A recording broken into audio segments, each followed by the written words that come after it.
gone live. Let's hope that our microphone works.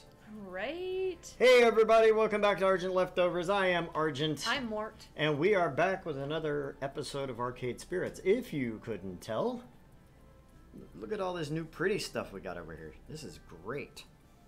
A lot down there. Let's get this over here. We even have a logo, so down there. That guy. Yeah. That guy. That guy in the corner. The ham. The ham. Because we're such hams. And it's leftover because the bite out of it. And well, the glasses are for me and the heart is for Mort over here. So no, check it out. Our Twitter feed, our Twitch, our YouTube, our Facebook all have new banners, new logos. We are going to get the logos put on some shirts, so if you're interested in buying those, please feel free. We'll put the links down in the descriptions and on the Twitch page. Wherever we can, honestly. Basically everywhere. Yeah. Everywhere. I do want to ask if you would prefer to have it just the ham or the ham with the blue background. I think just the ham would be better. For the shirts? For the shirts. Oh, yeah. Definitely. Because we could do all kinds of weird things behind there, but I would like to give a shout out to Anyvid at ENIVID. If you check our Twitter, it's there. He did our banners and our frameworks and a couple of other things that we're going to be adding in that I didn't quite get compiled before we got started. What's up, creeps? Hey, creeps. And I would like to give a shout out to Sipple for her amazing work on our logo. She made it a very cute chibi ham. Yep. And she made that off of my really crappy drawing. This really crappy drawing that he sent one day to us. Yeah, I sent it to her and I was like, please excuse my absolute lack of any kind of artistic skill, but this is kind of what we would like. She didn't make it silver, but actually, honestly, I think it looks good like this, so I'm not really worried about it. So. I mean, if anything, you are Argent, so it's not as important for this ham to be silver. Yeah, I mean, I'm almost ham-colored. Sentences you never thought you'd say. I'm almost ham-colored. All right. Oh. So anyway, for those of you watching us, I do know that we sometimes have issues with the lighting. So if we're too dark, let us know. If we're too light, let us know. And if we're just perfect, well, thank you. Say something? Don't Maybe? let us know. Don't say anything. Just say we look perfect and we're amazing. Or stuff. I don't know. So then let us know. In short. Okay. In shorts, let us know. Now we're going to get pictures of pants. people with shorts. Anyway. Subscribe to the channel, share us with your friends, hit like on the videos on YouTube because that gets us pushed to the front of the algorithm. That was the word I was looking for that I couldn't think of. Really does help if you guys share us and like, subscribe, turn on notifications, all of that good nonsense. So, that being said, we are on Arcade Spirits. Where are we at? Aren't we at the part where everything just turned to shit? Yeah, basically everything turned to shit. Francine died. Yeah, Francine died. We're gonna miss Francine, especially her voice, because it was fucking hilarious. Have you ever noticed that Francine's voice is almost Queen Bee's voice? Almost, yeah. Yeah. I was like... I have, and it bugged me so much. I was like, oh, idiot! Damn it. But it's enough different for it to be different, you know? Oh, yeah. And then, we got bought out by Deco. Yeah, Deco threw us out on our ear, and now I've got an arcade system, and they're having the Funnervention. Oh, that's right. Everyone was just like, hey, buddy, cheer up. Life isn't all that horrible. And you were just like... Yes, it is. Oh, that's right. We stopped just before your big, fabulous speech. Hey, Commander Root. Thanks for coming back. I also like how it has our Twitter and our YouTube down there. Yeah. Like, legible even. Legibly even. Okay, so with that being said, let's jump on into this. Let's jump right into your speech. into my speech. Because that's exactly where it's going to be. Because, yeah, we tried to do something different. The answer was no. We did try to do something. At first, we were just like, yeah, thank you, but let no. me think about it. That was our first one, let me think about it. That's the one we actually went back to. Yeah. Was the let me think about it. And before we went back, it was the, fuck off and eat dick. Yeah. And then I punched him. Yeah, and then you punched him, and then he was just like, oh, you're gonna regret that. You'll regret that, my pretty. Actually, the other thing I like is the fact that this looks more normal. Like, normal sized. Yeah.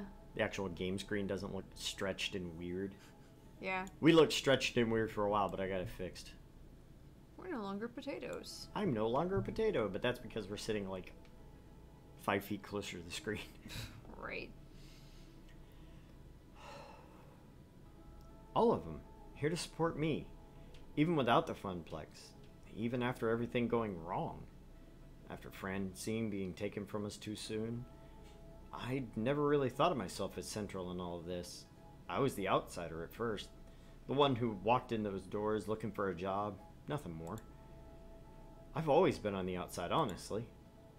Moving from town to town, always the new kid, never really important to anyone. Not until I'd settled in one place just long enough to get to know Juniper. Sorry, I was checking my levels. But by then, I'd come to expect that I'd never be happy. So when I finally was happy and got that taken away, well, I guess I'd assume that's how things go. Going with the flow. But now? Oh, it's a choice. Game isn't over, not by a long shot. Change is inevitable, and I can adjust. I want to feel like celebrating again. I don't want this to end.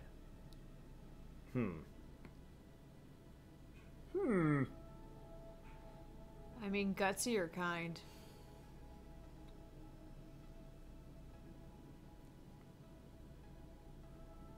Although, at least this time, the balanced one. The balanced one actually is not terrible. I like the balanced one, to be honest. Yeah? Change is inevitable, and I can adjust. So, yeah. Let's do that one. We don't pick that one very often. We don't, but usually that option sucks. Yeah, that's true. At least it didn't have the basic one with the just absolute lack of any kind of response whatsoever. Right.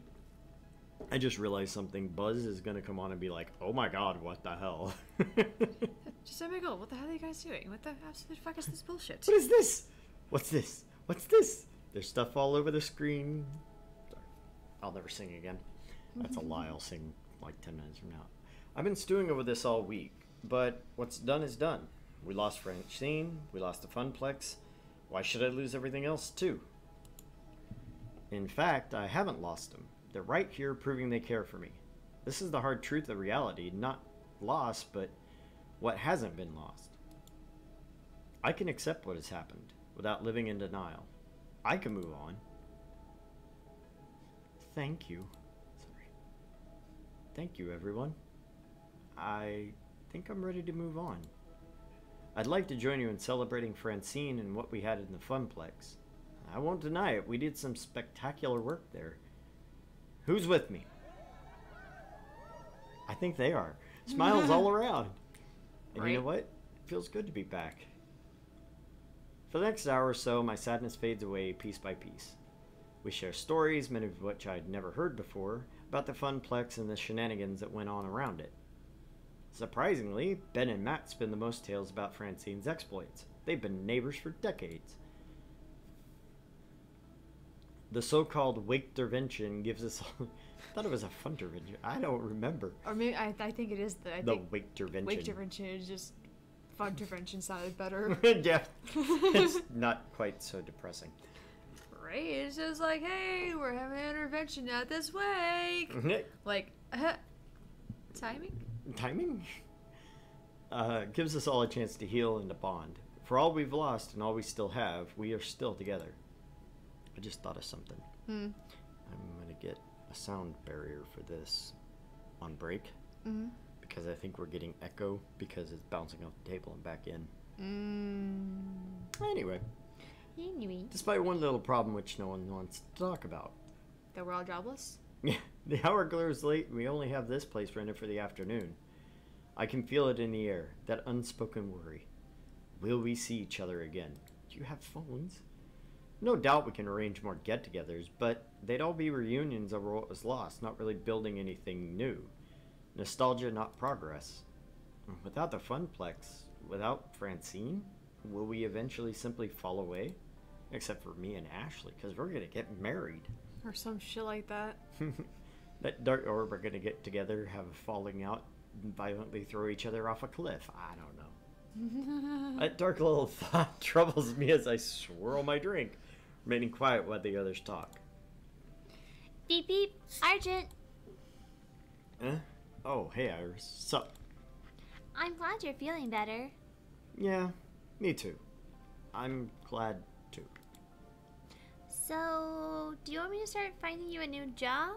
I can search while you're talking with your friends, no problem. I do need to get back to living my life. But what sort of life do I want to live? I want my dream back.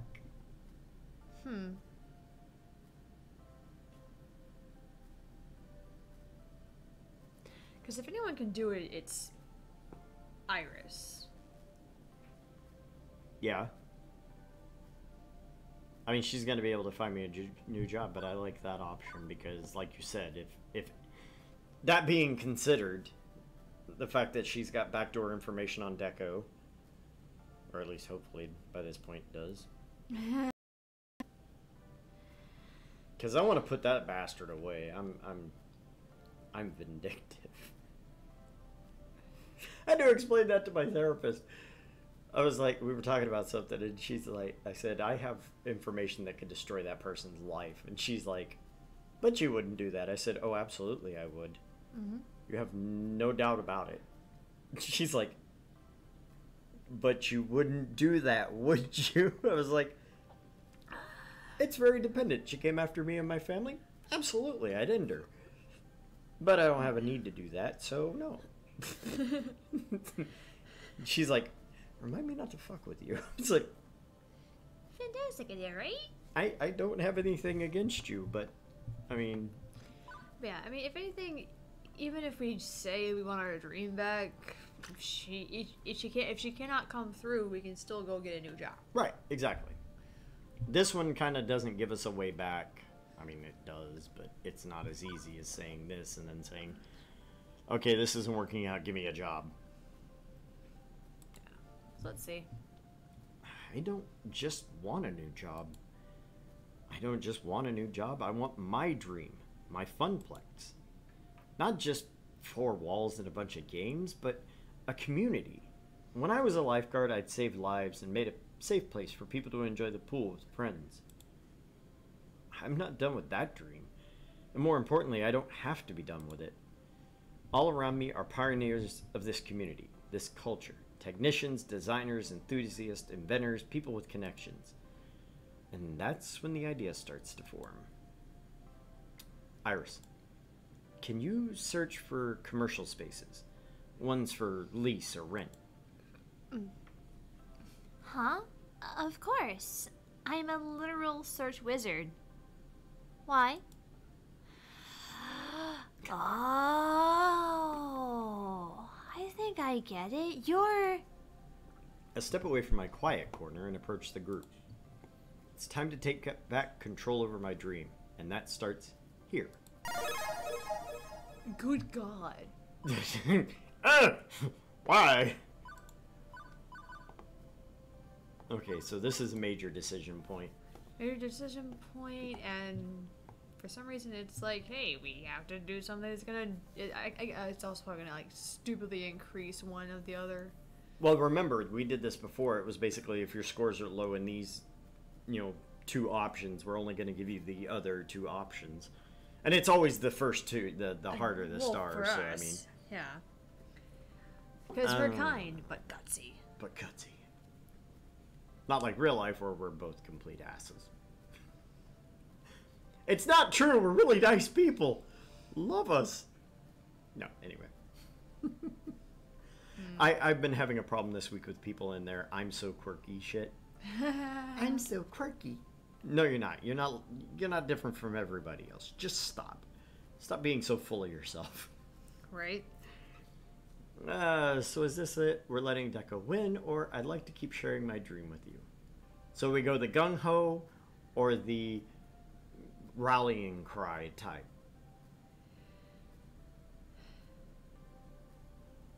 I kind of like the rallying one. At least then it's more like we're going to do this together. Like One's more positive than the other. One is a destructive, we're going to take down Deco, and the other one is we're going to build up what we have.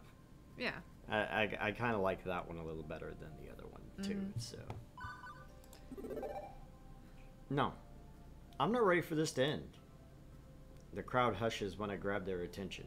I set my drink aside and step up to them. The Funplex was my dream. I came to see that in time. A wonderful place where friends could have fun together, away from their troubles and cares. I want to keep sharing that dream with you. Pardon the keys. There's only one way to make that a reality. We open our own arcade. Everyone in this room loved the Funplex and misses it dearly. We'll always miss Francine, but in honor of what we've lost, we need to keep fighting it. I'm ready, are you? Who'll help me start a new dream? I have one problem with this, and I just realized it. We only have 2 games. We have Moopy and Wyvern's Keep. Well, we own Wyvern's Keep. He owns Moopy. All the rest of them went to Deco. Well, and maybe whatever Naomi has. You said, but Naomi, though. Naomi might have a bunch more that we have no idea about. And of course, Hums is here. Yes, Hamza is here. Hamza will help us. Hamza! Yes! I'd be honored to join your dream, Argent. The Funplex saved me in a lot of ways. I won't let it go so easily. I'd love to join you. As would I. Faced with the prospect of spending my remaining days at home or at some other arcade, I'm absolutely in favor, love. I may be a mere customer, but my heart called the Funplex home, and it'll call your new arcade home as well. You've got my thanks, both of you. Okay, this is no longer a wake intervention, people. Now it's a conspiracy. A wake intervention conspiracy. Wake intervention. It's a wake intervention. Sure, why not? We settled down. We settled down around a table, a nice round one, to discuss the future. I'm leading the show, but I don't take the spotlight. Not this time. We all have to work together to make this dream a reality. Alright, this is it. The next few decisions are going to be critical in shaping the future I have in my mind's eye. I'll need to choose very, very carefully because there are no take-backsies. If they pull a Doki Doki on me, I'm going to be very, very upset. I know, like, I feel like on some level Doki Doki has actually scarred us at least a little bit. We're like, there's no way to take it back. Shut up! Shut up. Don't you do it. Don't you fucking do that to me. This is supposed to be a fun, normal video game. I was just looking for spaces we can use. But we're going to need money, obviously. And arcades are risky startups. I could always respond to one of the many Nigerian princes emailing me amazing offers, but I'm thinking more traditional funding is safer. Way I see it, there's 3 people here who could foot the bill to get us off the ground. Hamza, you've got a tangled web of connections in the industry, access to games, and plenty of cash. And a freewheeling whimsy to spend it. Hamza is a man of resources indeed. Percy, you've been building a charity war chest for when you pass. I know an arcade isn't a sound investment, and hardly a charity, but you promised me Mr. Moopy would always have a home. If I can help restore that home, I'm game, love. Ben and Matt. You two know how to run a small business. You've got invaluable knowledge and resources we could draw from, if you're willing to dip a toe in this industry. We have been looking for new horizons to conquer. New lands to explore. Why did he come out British? I don't know. Jesus. But there would be caveats. Terms. Conditions. Exemptions. Rules. Guidelines. Best practices. Worst practices. And that's not a thing. Oh. Hamza would likewise have conditions. As would I. Understandable, of course. Let me hear your thoughts, and then I'll decide.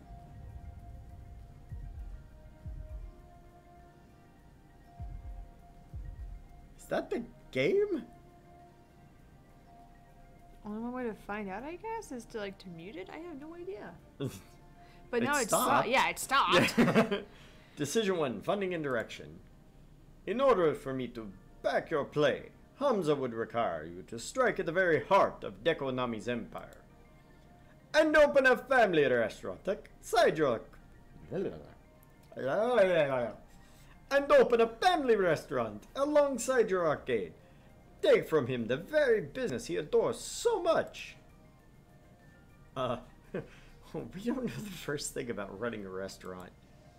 Thankfully, your business partner does. I own several restaurants. I would provide staffing and resources. Now, this is a risky play, but if it succeeds, the rewards will be tremendous. Actually, that's similar to what Matt and I had in mind. Oh, yes. But rather than a restaurant, well, we'd like to open a barcade. I've always wanted to run a bar. I'd raise a glass to that idea. After all, sometimes you want to go where everybody knows your name. And they're always glad you came. No, it wouldn't be nearly as large scale as a family restaurant. Much safer. Not quite as profitable, but still quite tidy. Honestly, I'd prefer if you simply ran a video arcade, and nothing more. Adding on extra seems like a recipe for failure. We know how to operate a simple small-scale arcade, so why not stick with our strengths? I'll grant it has a lower ceiling for success than the others. It's just an arcade and won't pull in anybody looking for more. Low risk, low reward. But I'd say that would be my condition. We need to stick to the basics. Yeah, that's the game. Ha! So, take the big gamble on a family restaurant, a cozy little barcade, or just go with a classic video arcade. This decision is going to affect the entire direction of the rest of the game. What do I want? What's my dream? Oh, God. I like Hamza the most, so I'm going to go with Hamza, but that's me. Okay, so, actual decisions.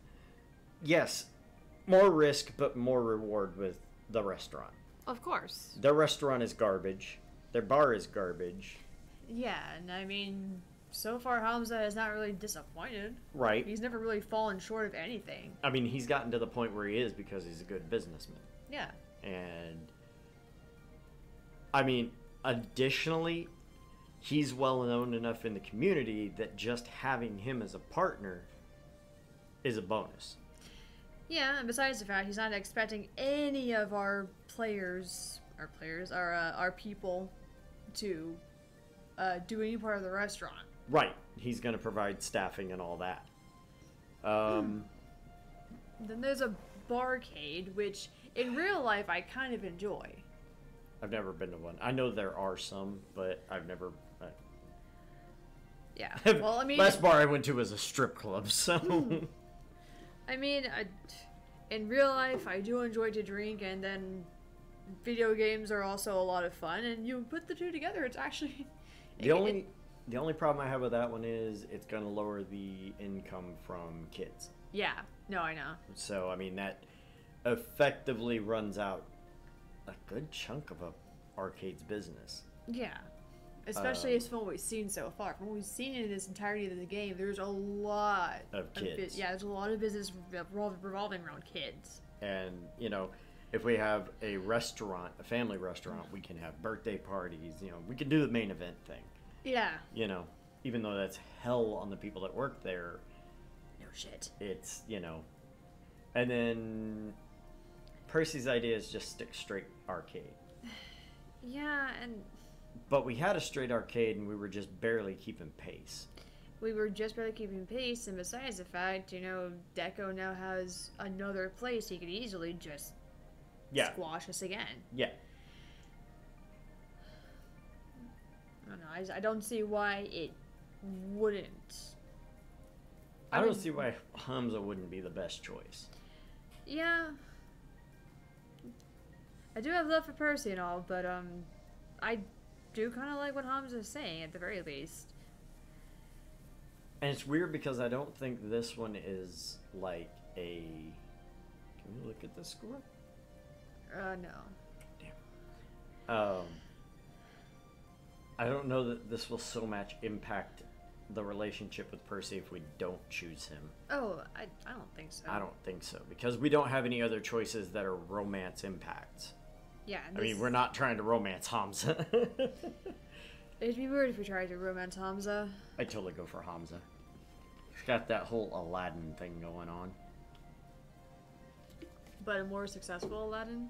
Not just a random ass street rat? Yeah, pretty much. I mean, he did start as a street rat, but instead of just wishing his wishes into effect, he actually went out and worked and got it. Worked very hard, so much success. And again, with him, and this is another point in his favor, he is actively trying to stop Deco. True, and that would, in the end, kind of make everybody happy. Yeah. Because no one likes Deco. I don't. I want to punch him in the snout again. Right? But do it for real, not just for alternative timelines. Let's go with Hamza. Yeah, let's try it out. Hamza, I think we can do business. We'll make a combination arcade and family restaurant. Also, limited availability of games right now, and then Hamza doesn't have to give up too much to do extra games. Yeah. Jesus Christ, that face. Such is the iron will of Hamza. You will not regret this. A bit disappointing, but we'd still be happy to lend a hand where we can. Absolutely. Having Mr. Moopy available for families to enjoy would be nice, actually. Hooray! Even Percy's looking happy. Okay, the second thing we need to talk about is what sort of games we want. The Funplex did a little bit of everything, and we will too. We want to include all gamers. But we can also highlight one style of play or another. Really provide best-in-class gaming for a specific audience. Any thoughts? Why do we keep having thunder rumbles? I have no idea. It's so weird. It's just like...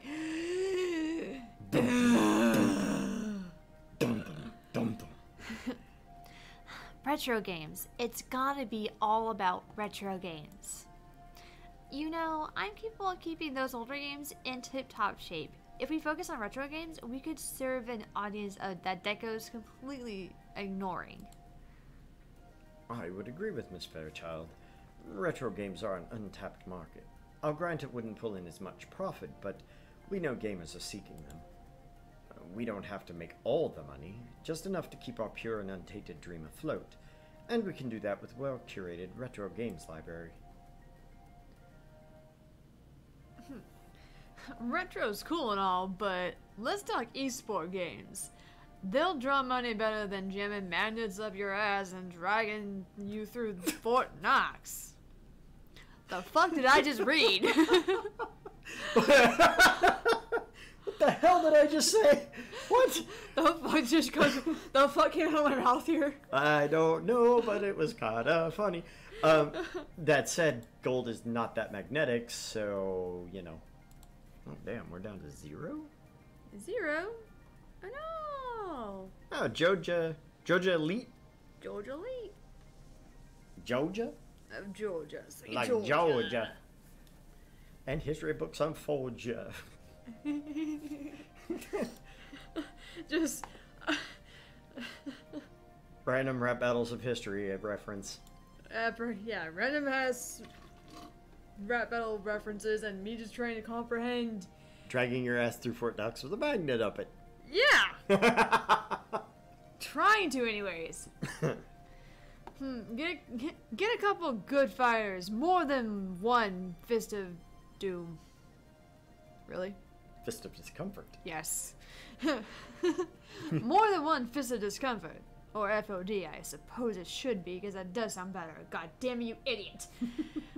Some race and some dance games, the kind of stuff where folks can compete head to head, and we're golden. Fist of Discomfort sounds like a really bad porn name.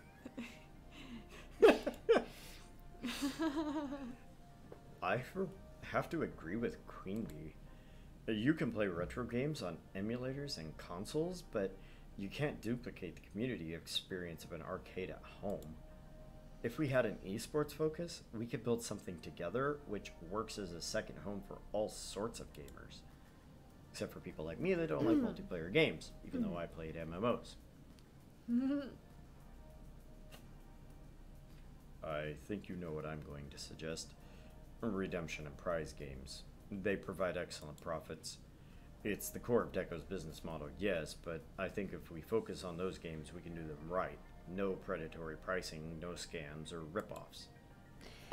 And the truth is, most people enjoy them. From kids wanting to win that big prize to the wistful adults recapturing their childhood dreams and of playing skee ball on the boardwalk. They're simple to play and, most of all, fun. If they're done right, we can make meaningful memories for everyone. And prizes! Did I mention prizes? We can stock the shelves with the coolest prizes around. Better than Deco's prizes, which fall apart 2 minutes after you get them. Aw, man. Which matches my ideal arcade more? We'll have all three, sure, but do we emphasize retro, esports, or prize games? Okay. So, retro style has a niche. It does. But as a family restaurant, Yeah. Queen Bee and Teo, we have great... Now...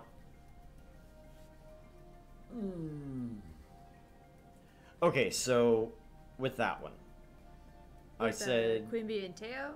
Naomi and Percy. Naomi and Percy. Retro. Yeah.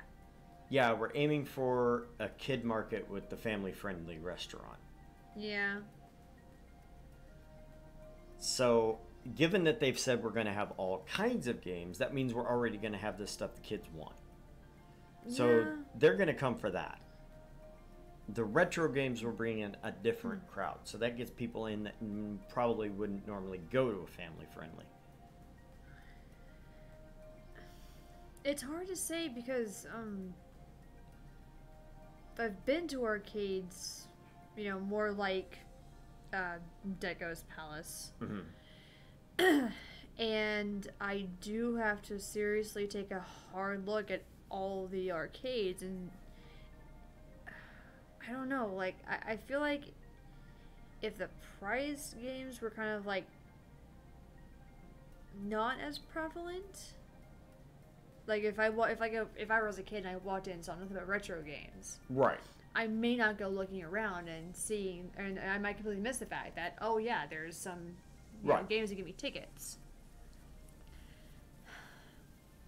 But I also feel like that if we go with the retro, we could probably still set it up just fine Yeah. I have the games that the kids want to play. in one area. So, I think, honestly, to me, I mean, the retro is great, but the esports scene, given the atmosphere of the game world, how many kids play Fortnite? Because it's the current big trending esport. True. So you get that in there, the kids go for the tickets and they go for the esports. Also, you're bringing in the competitive esports market.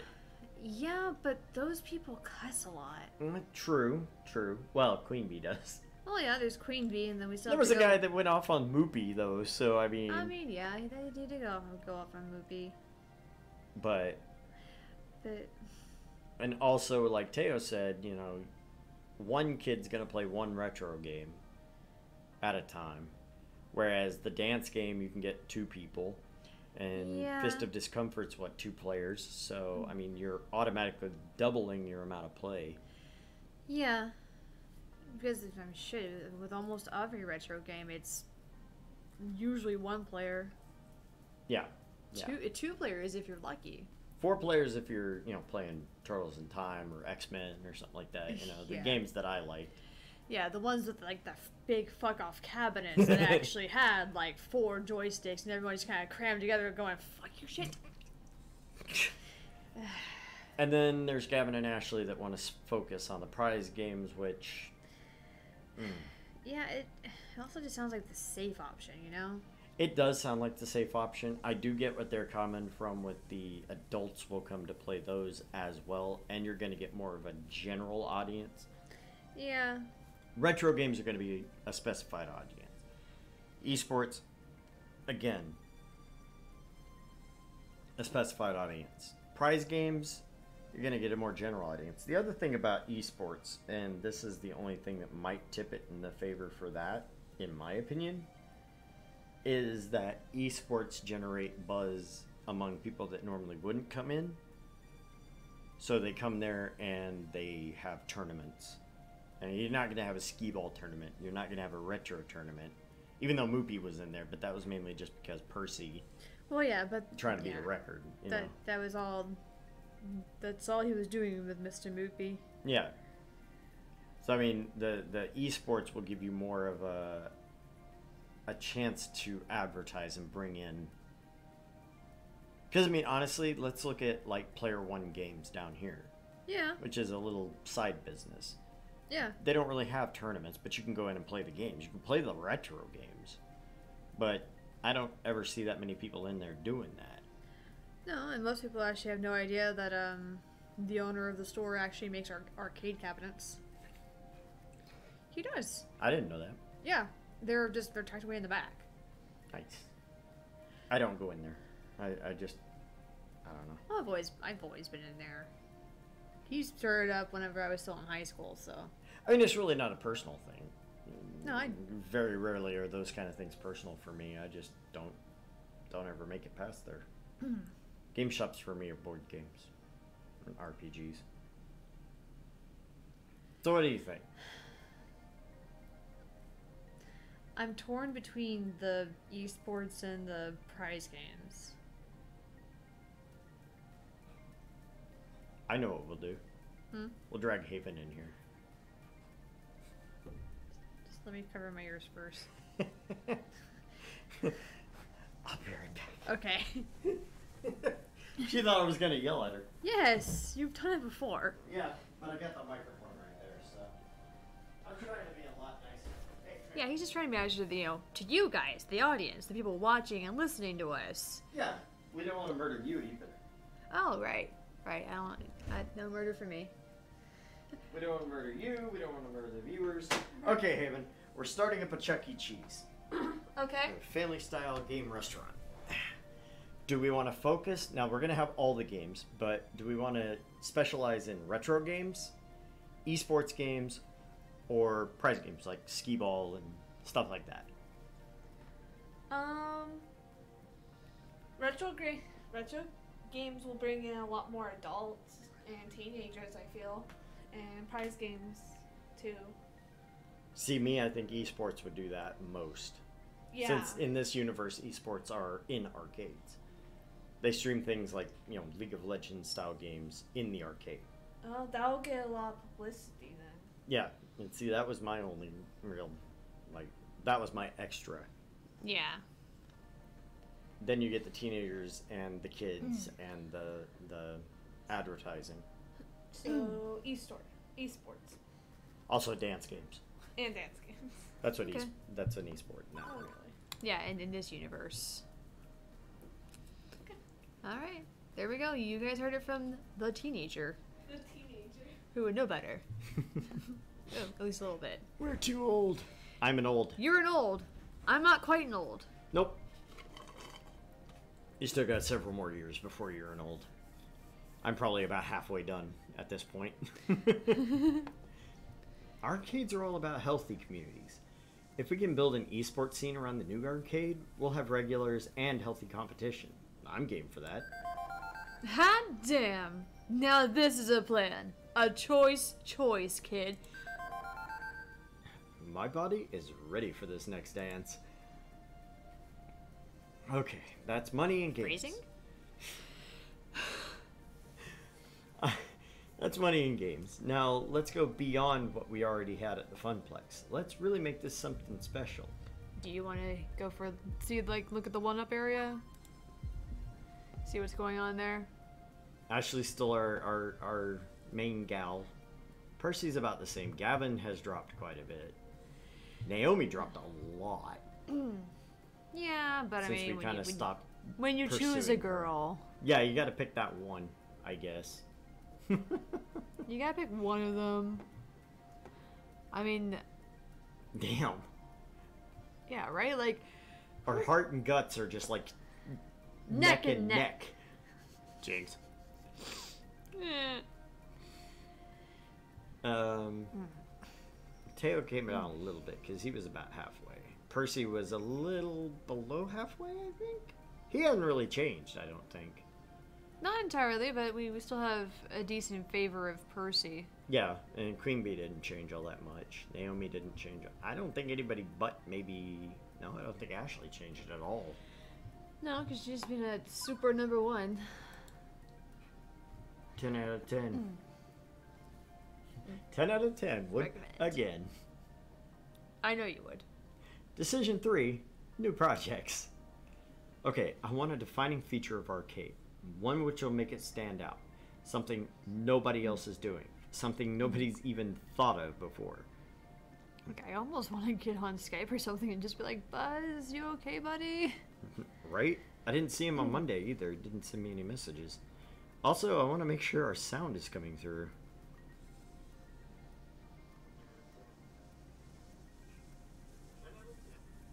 Okay, yeah, we're still here.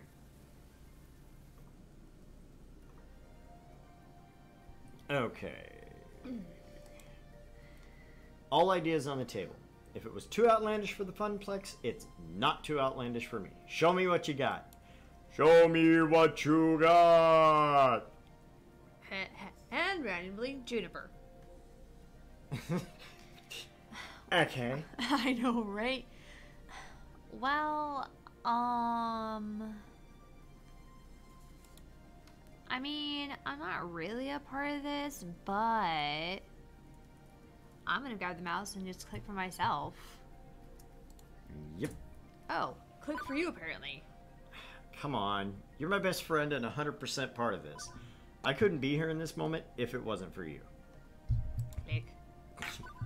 Go on, Juniper. What's your idea? Branding? I'm freelancing now, which means I could come on board as your personal brand manager.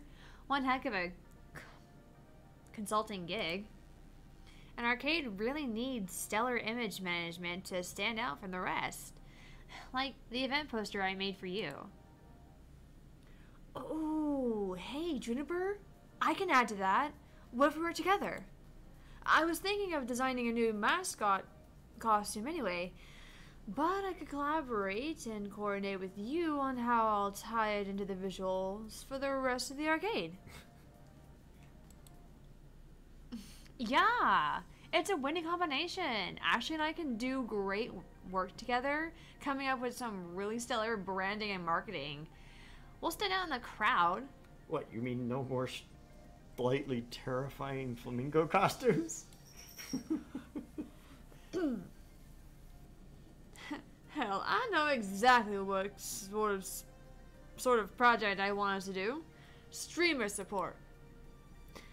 Assembling and packing away my streaming rig each day is ridiculous, and duct taping a webcam in front of a screen is a lousy hack. If I could step right up into a game, I don't know, swipe a car or something and be streaming with a direct feed in seconds, well, I think a dozen streamers who'd flock to our place just to get a piece of that. Actually, I think I know a way we can do that.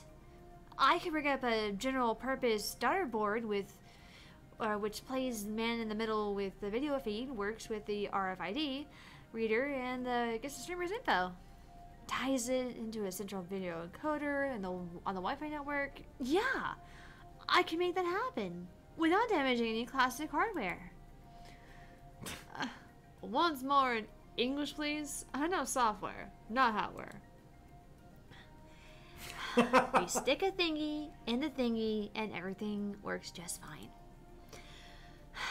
I'm sure there's some legal and copyright issues to tackle, but if we can do it, let's be the world's first streaming arcade. I was just thinking, well, if the reason why older games are considered a dead end is that they don't work in the ticket game ecosystem, why not add ticket output to normal games? We could reward skilled players with prize tickets based on their high score or speed of completion. With the right balancing, we could make old games just as desirable as new ones. As Naomi said, there might be legal hurdles to clear, but I'm in favor of this idea. It's not that I love prize games. I find them boring, personally. You know, I favor pinball, but profit is the lifeblood of an arcade, and prize games are profitable. If we can get Moopy producing tickets, well, that's something nobody's ever done before. Interesting.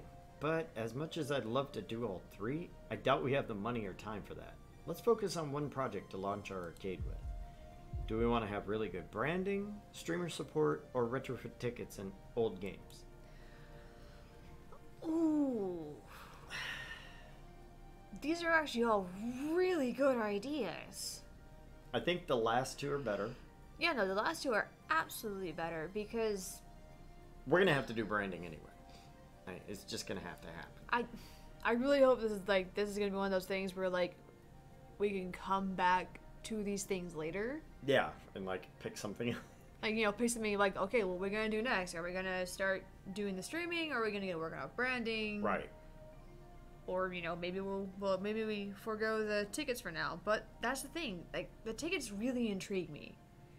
Because now we're trying to like intertwine the game ideas a little bit. See, I wish we would have known about that before the retro thing, because the retro thing being, you know, ticketable is a great idea because it monetizes older games. But in this way, you can, if you can do it with the esports stuff that you're doing. I mean, in theory, we could probably do it on just about any one of these, but more than likely it's going to be the retro games. But that just means we have technically double the amount of ticketable games. Yeah. And my only issue with the idea of like, oh, maybe if we had just gone with retro is the fact that retro games are kind of hard. Yeah, true. Especially for kids. Yeah. They don't quite have the grasp on what they're supposed to be doing. And I think the ticketing's probably the best choice because it does. I mean, you're already going to get kids that want to play the esports things because they're coming up into that level, that age, usually. Yeah. But now, not only do they have that, but they've also got that additional, oh, I get prizes off of it too. Yeah. So that doubles that up. Plus, you've already got the ticketable games that are making cash. Yeah. And I like the idea of branding, but we're going to have to do it anyway. I mean... Yeah, at least I sure hope so anyways. Yeah. Because if we don't end up doing that, this is going to suck. The streaming is a decent idea. It is. I mean, as a thing that stands out. Right. It definitely stands out. I mean, come on, could you imagine you and me going to an arcade for our stream? That'd be fun. Right? I'd actually do that. Yeah, it would be fucking enjoyable. Horrible as hell. I play horribly. There was a streamer on Twitch this week was like, I feel like giving up because I'm just terrible at the games. I went like 0-15 in the game earlier today. I was like, dude, it's not about being good. It's about being entertaining. And there's a rule. If I'm on stream, I suck. Like, I suck. Tickets? Yeah, let's go with tickets. Because if anything, now we're at the point where we can actually make nearly everybody happy. We just have to figure out about how we want to go about that. Yeah. It's a best of both worlds thing. Having modern ticket gaming integrated into classic games, not a casino, but a genuine way to reward achievement and hard work. Whatever you need to make that happen, do it. The upfront cost may be a bit much, and I have a lot of legal tape to cut through, but I think we can make it happen. Thank you. New lifeblood in the retro scene, drawing new eyes to older games. I'm looking forward to the results. One more thing? The name. If this is gonna be my baby, my dream arcade, I've got a name already in mind for it. So, barring any objections, I'd like to welcome you all to...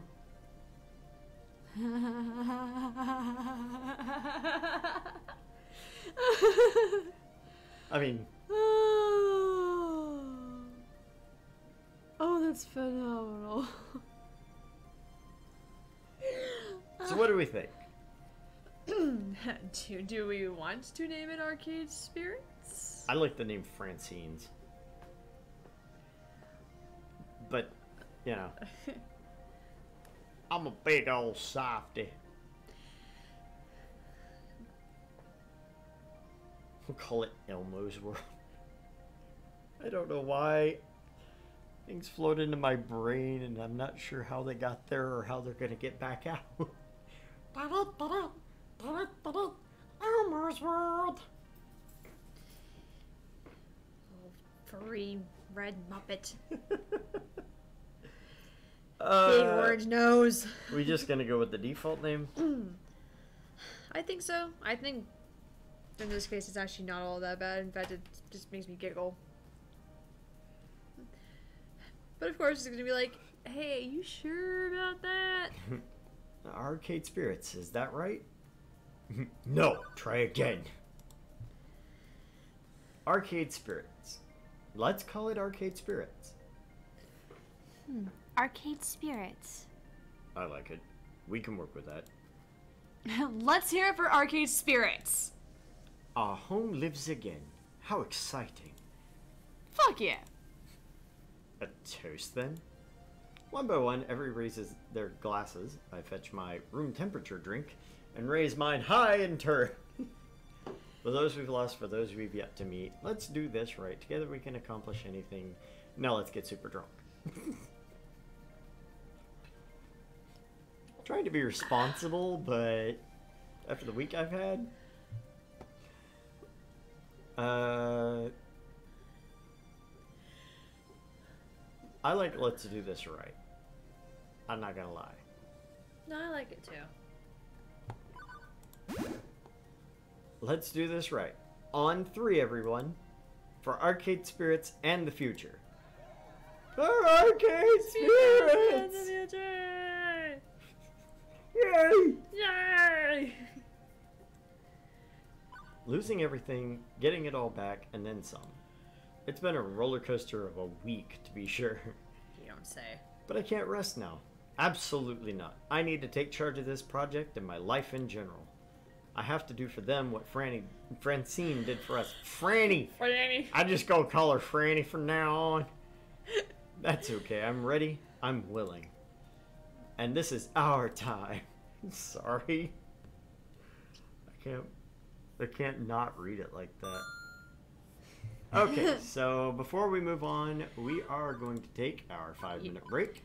True. And go do our thing. So, we shall return. And until we get back, you get to see...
And we are back. And I've been assaulted by a cat. He hasn't talked to me in 3 days, so he's decided to stick my nose in his ear. He's like, stop talking. What are you doing, Dad? Stop talking. Let me love you. You give me love too. Love me. Everybody love me. Because I am the small Yuri. So I'm the cute kitty. Okay.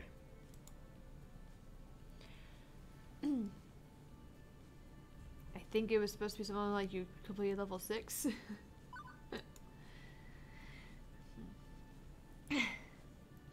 You've cleared level 6 of Arcade Spirits. A winner is you. Now, let's see your score. You're proving to be a gentle, sweet, and compassionate soul. Also, you've scored 19,650 points. I wonder what Woo! my top score would be for this stage. Right? It's like, what is the high score? What is the high score? Shops in the volcano-devastated city of Pompeii bear the characteristics of the pizzeria. That's neat, if a bit depressing. Pizza fact just for you. Also, I don't know if I was. Oh god, I was watching a television show earlier, and it's like, it actually legitimately said if you can, or if you have pizza on a bagel, you can have pizza anytime. And I was just like, Oh, great. That's coming back too. Hooray! I'm so happy to hear about pizza bagels. Not that I haven't had enough pizza bagels forever. No, there are also two other things in Pompeii. One is a guy who died while, well, let's just say he knew he was going to die and decided to rub one out at the last second.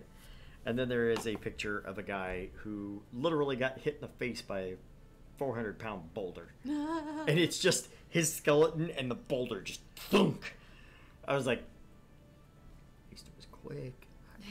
right? No suffering.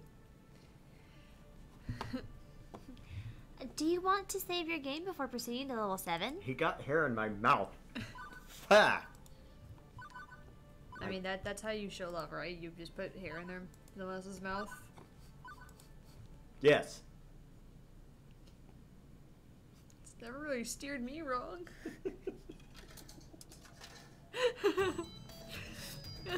There you go. No, we just have we have each other's hairs in our clothing. Uh-huh. Luckily, we can tell the difference between mine and Lunch's. Lunch's hair is curly. Yeah. My Yeah. hair is long Not. and straight. New game plus. Level 7. It is the distant future year 20XX. And for the first time, I am entirely in control of my destiny. I'm no longer merely working in an arcade. Now I'm working on my future. Which admittedly still involves working in an arcade, but still, my future. I'll admit it feels weird. I'd grown so used to going with the flow, letting life batter and bruise me, that having a true and honest hand on the controls is a bit terrifying. Always grab control, never get beaten. Everyone's counting on me. Wow, that sounded even darker than I meant it. Jesus. I just got bits of the baddie rap. Hmm? Battered and bruised me. Red wires, green wires, going right through me. I have no idea. Oh my god, I need to show you that with next break. Basically, Robin Williams is a bat, and he is rapping about his experience in life. Oh god. It's actually fucking funny, so. Lunge! Hi, sweetie. And lurks. Lurks. Lurks. Show him! Oh yeah, because I showed Lunch. He thought it was fucking phenomenal. I'll have to see it. Yeah. Now, admittedly, I've been a fan of Robin Williams for a long time. I think the first ever Robin Williams skit I ever heard from his stand-up days was the 3 Mile Island bit. And I mean, that was back when he was just balls to the wall all the time. That was in the 70s or 80s. So, I mean, it was like Mork and Mindy time period. Yeah. Just before Mork. Everyone's counting on me to keep the flame of Miss Francine's Funplex alive as we move into the era of arcade spirits. And, well, honestly, I'm I'm sutured. Super anxious about it. I'm I can't super even, anxious. can't even speak I straight. can't speak straight. No, I'm not making fun of speech impediments. Both my wife and my daughter have them. I have them only when I'm having a stroke.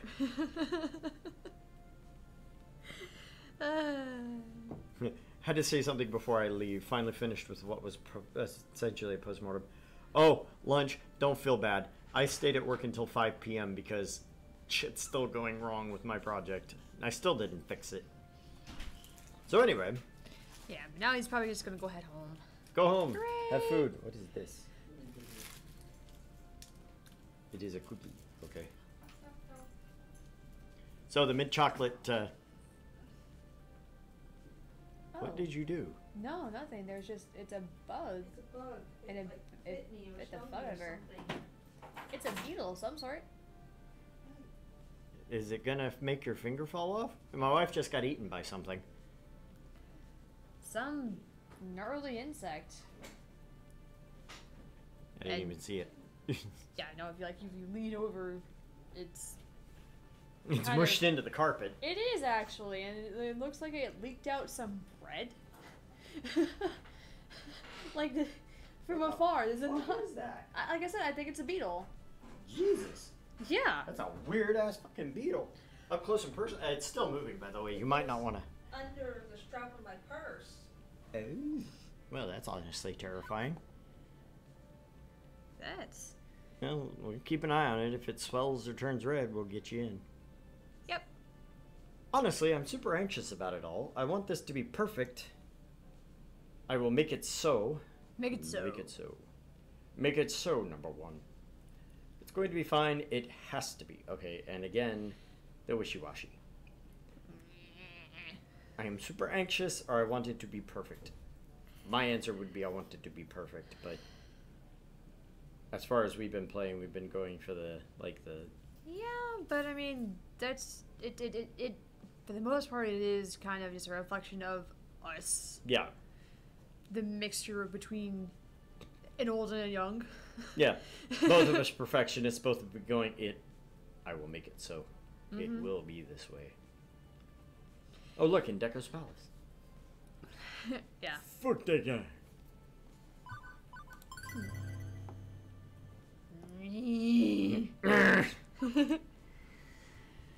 I mean, it brought us up a little bit. But wow, we topped them both out. That's awesome. Yeah, right?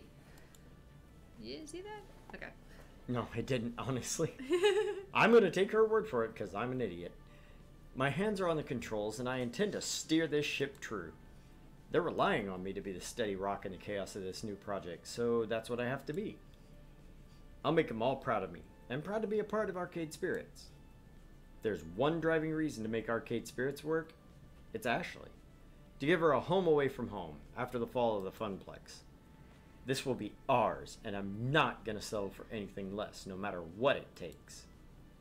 Now all that's left to get through... Now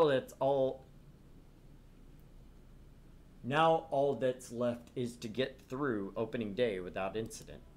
Which won't happen because Deco's a dick. Right. I arrive early that morning to go over any last-minute preparations to make sure everything is in order. But... Plus, Juniper was sick of watching me pace back and forth at home after breakfast. So she lovingly shoved me out of the apartment and told me to be productive. Now I stand in awe of the building, the dream I poured my heart and soul into. I still barely believed it myself. I paused a moment to let the reality finally hit me, and then stepped into my destiny. Which looks exactly like Francine's. Except for that. I was gonna say, it's set up the same way. Pushing open the doors to Arcade Spirits, I was greeted by relative peace and quiet. Just the beeps and boops and people moving about doing last-minute prep. We traveled a long and arduous road ever since the Great Wake-Dervention conspiracy. Gavin secured us a rental space, an abandoned pizza place with that all too familiar triangular roof. Nobody else wanted it, but we didn't care about the funny shape. Quirky is in our favor. Hey, look, Teo, #1 score. Yep. I can see that. And I couldn't have done all the renovations this place needed without the help of our financial benefactor. Hamza! Proved true to his word, fronting us as much money as we needed to make this happen. Now we've got a family restaurant and arcade to rival Deco's Palace. Well, okay, it's very small compared to Deco's Palace, but quality over quantity? We went with a familiar layout. If it ain't broke and all that, just show that we've still got the spirit and passion that made the Funplex great. Hey, what's up, pro?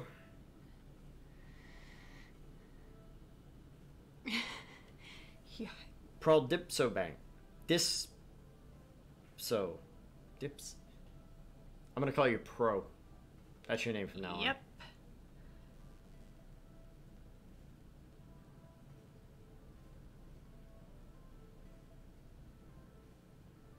Oh, okay. Cool. I just got brand new design panels. But hey. But hey, if we can change them out, fuck it.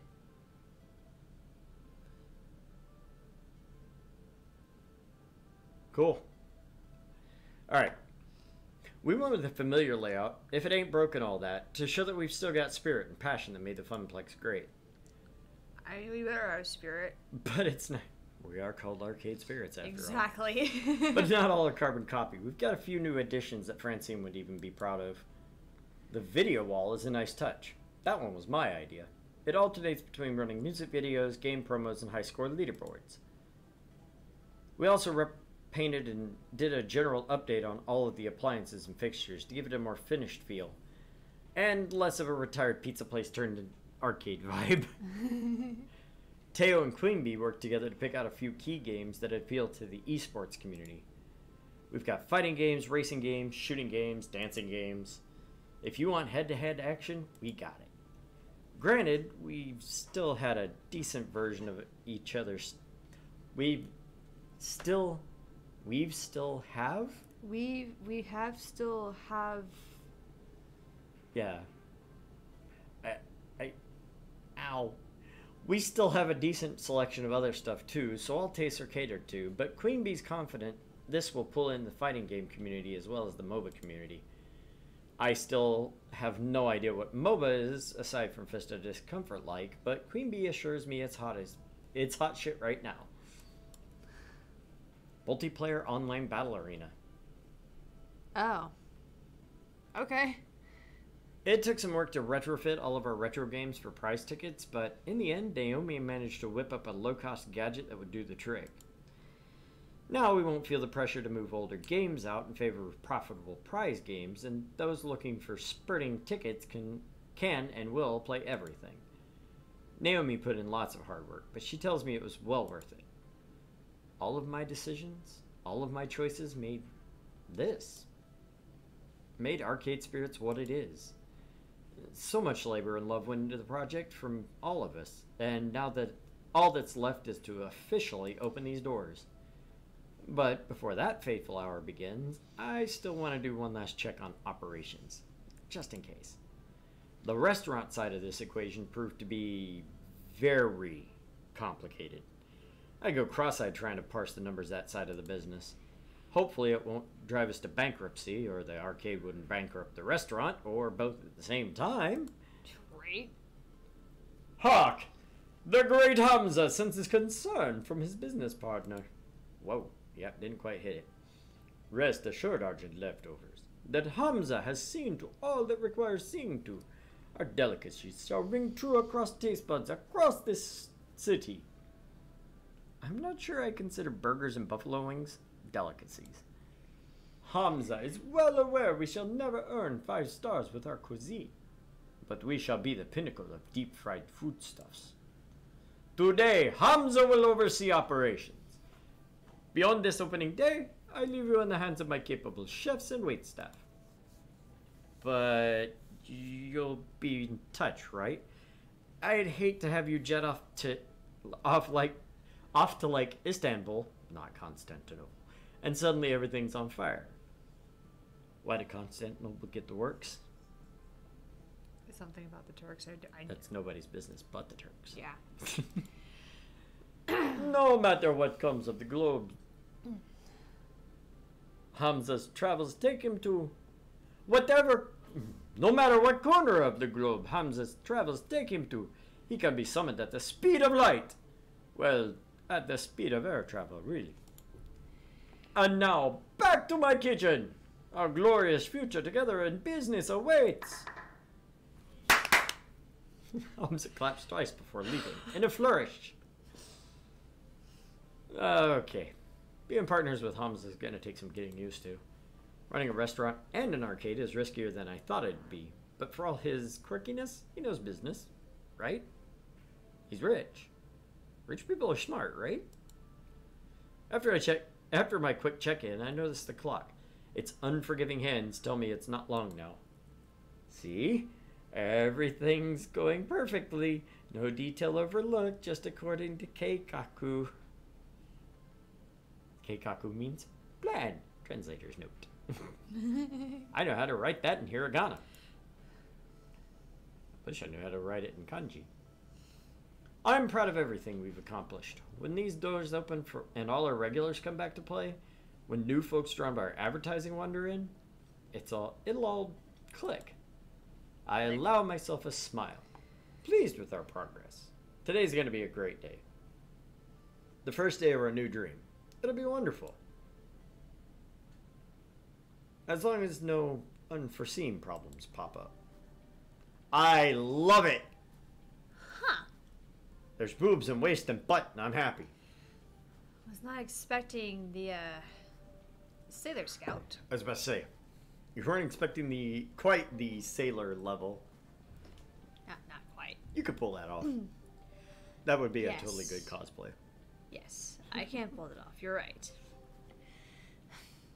Argent? Hey, I could pull off Argent's look.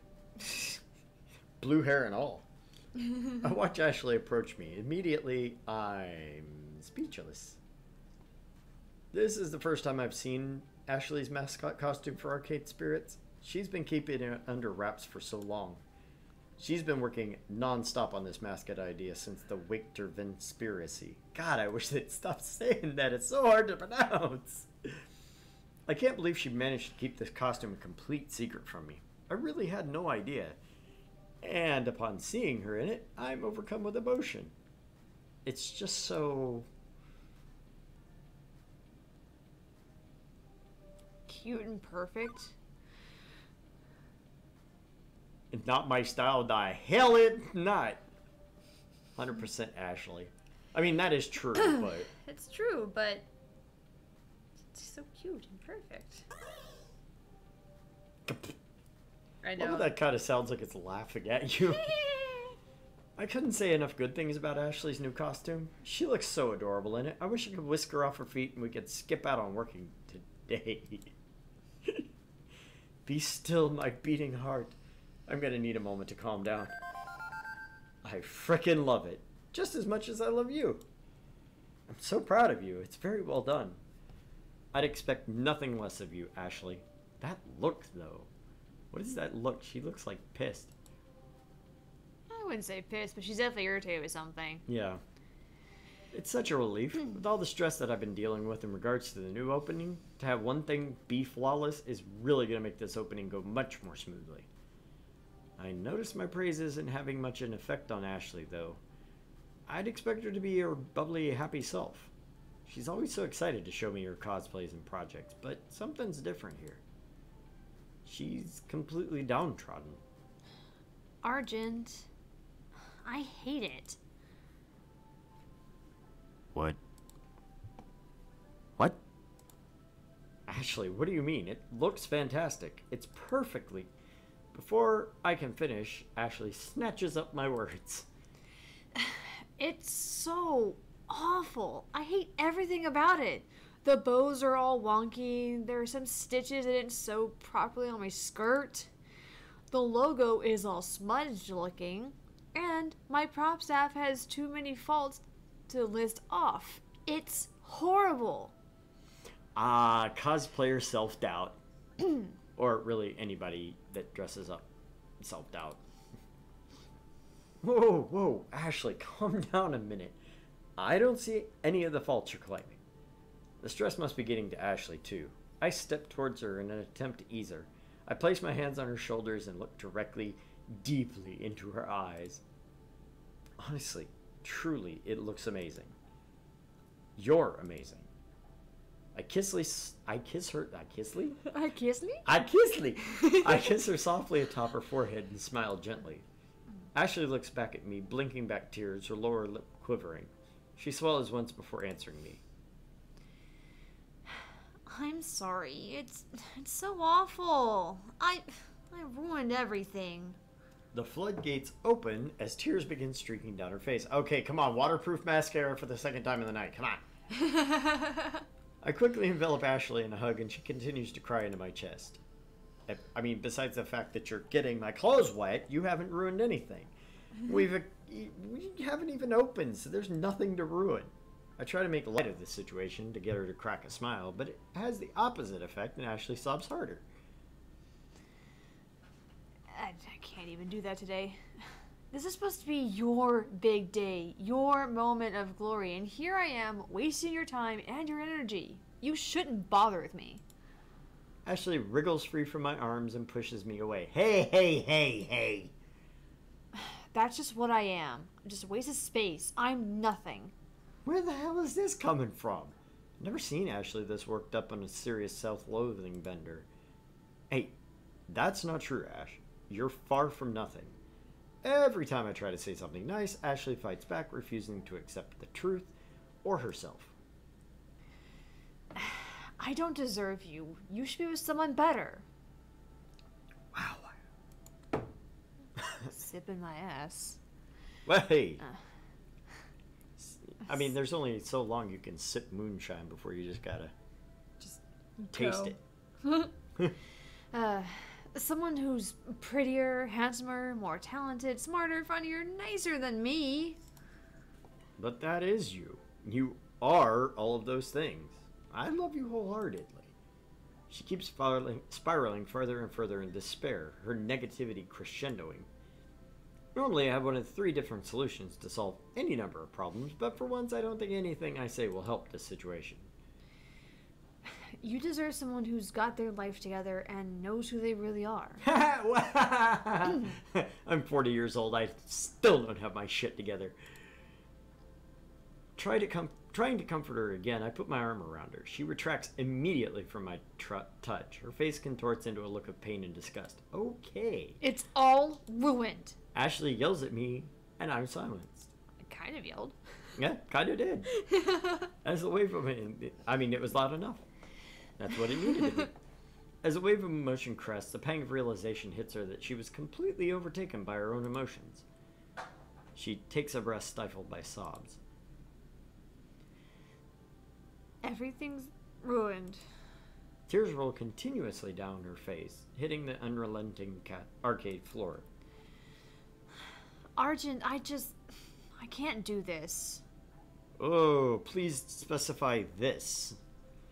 Ashley's words break my heart. How can she say such things about herself? This is not something I'm gonna sit back and take lightly. Ashley needs help. Just not from me. If I keep pushing, it may push her away. What she really needs...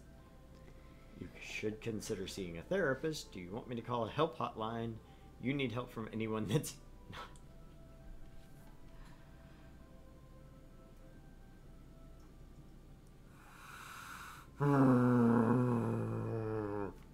That's my despairing sigh.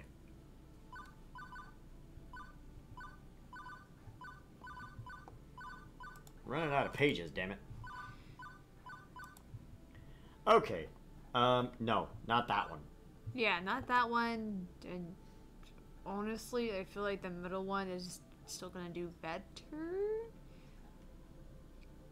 I just hate the fact that, like, sometimes we almost say, like, verbatim what is on what the choice is, and then sometimes we just rearrange the way it's spoken. Yeah. Because, like, I don't like the choice of you should consider seeing a therapist. That's demanding. You're crazy.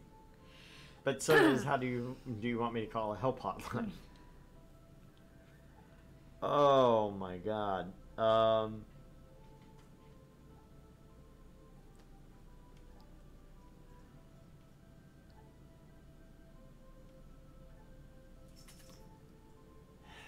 If they were both questions of, like, do you want me to help you find a therapist, or do you want me to help you find or do you want me to call a help hotline? I think you should find a therapist is kind of aggressive. Yeah, no, I personally, anytime anyone ever has told me, oh, you should consider seeing a therapist.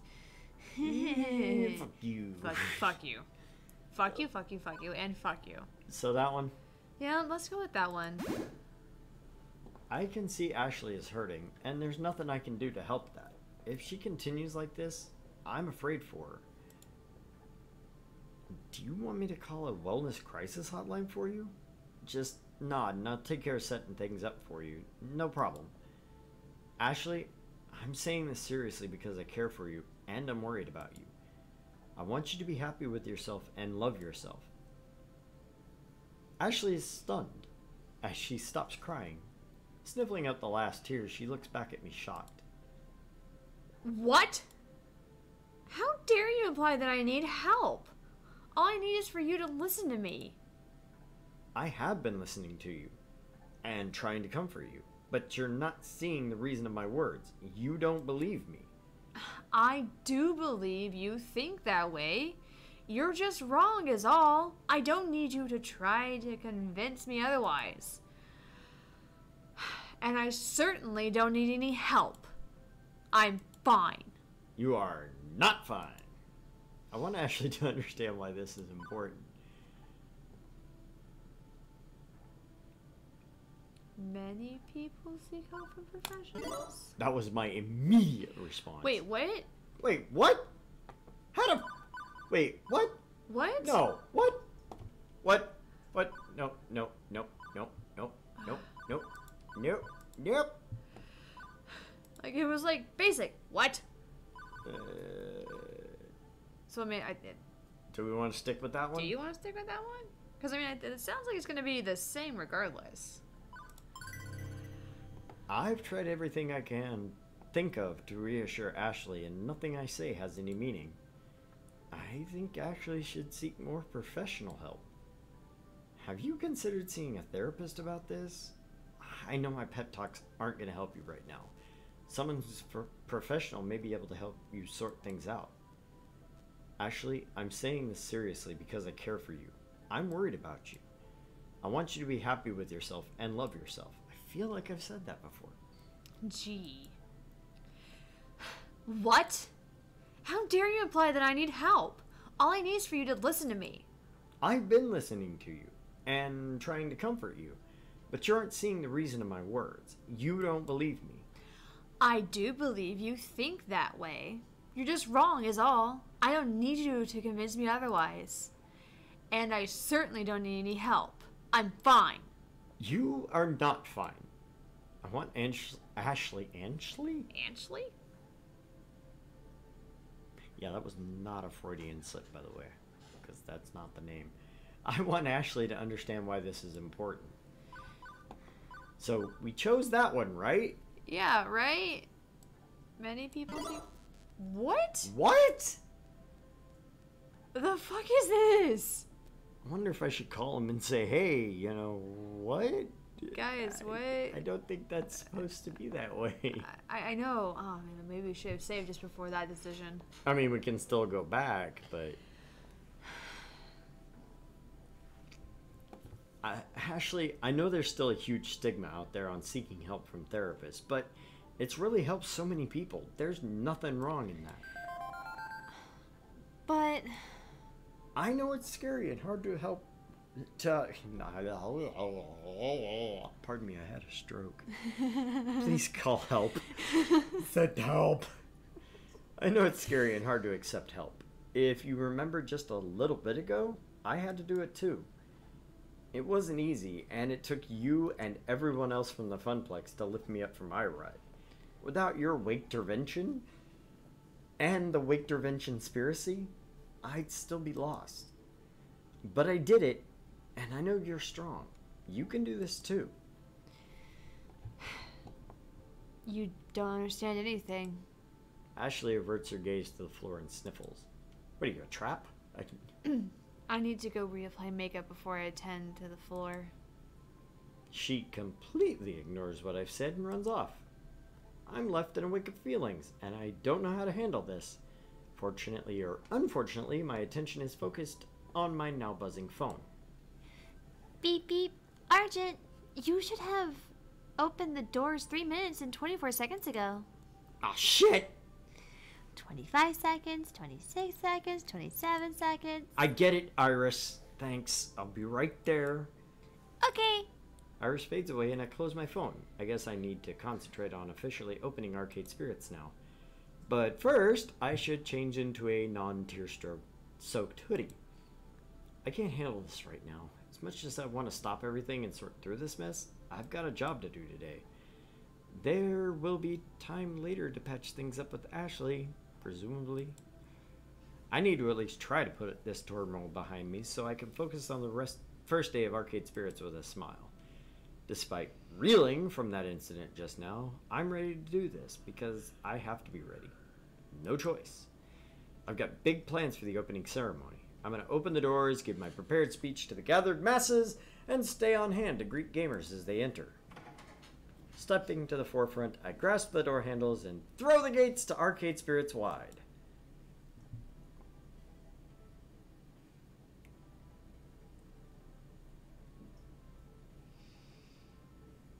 Bold and daring, nice, kind rally speech. I said, what, do we want to be bold and daring, or do you just want that nice and kind little welcoming speech? Do we want to appear confident or warm? I think that's really the choices. Well, yeah. As a businessman.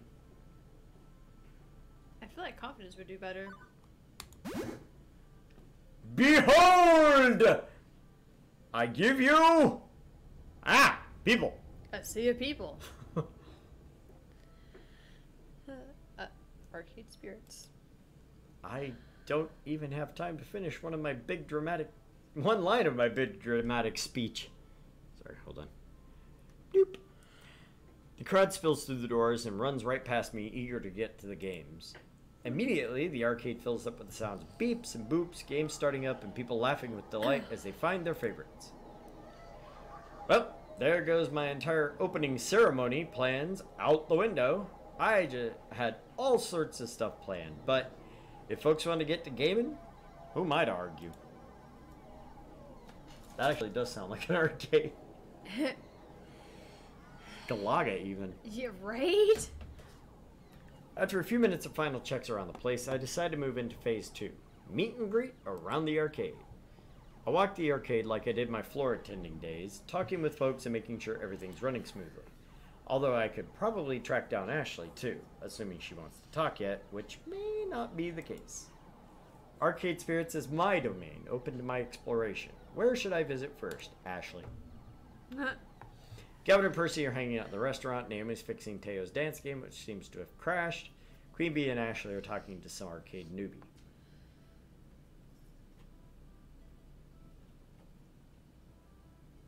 Oh my. Right? I actually am kind of conflicted with this because I want to go to Ashley, but she's with Queen Bee. Uh-huh. Talking to a noob. Right? And I mean, I don't want to be like, are you feeling better? In front of people. or especially Queen Bee, who'll just be like, you back your fucking ass up here, boy. Oh, what the hell is wrong with you telling her to get a therapist? Think she's crazy? Yeah, right. A little bit, but... Ow.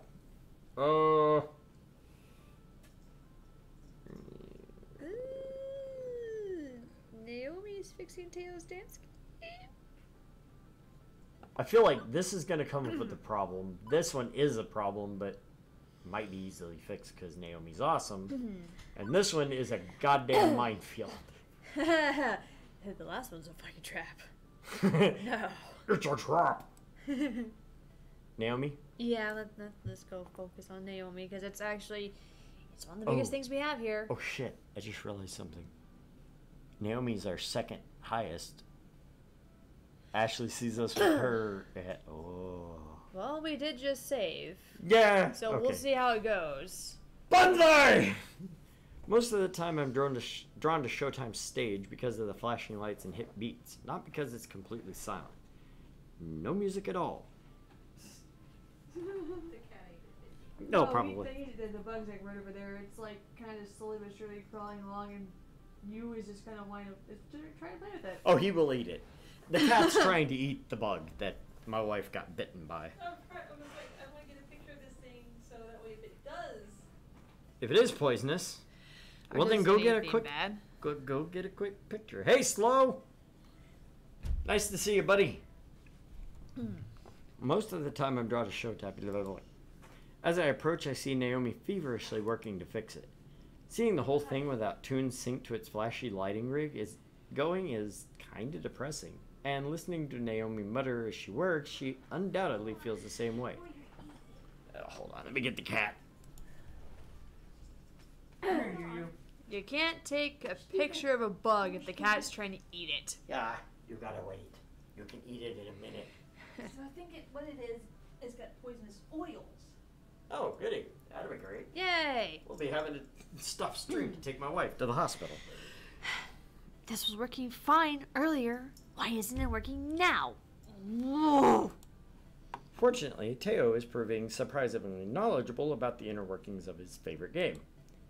Like, you may need to re-image the hard drive. I know some gray area websites where we can get a replacement copy of the files if needed. This is the third release version of Showtime's Stage software, right?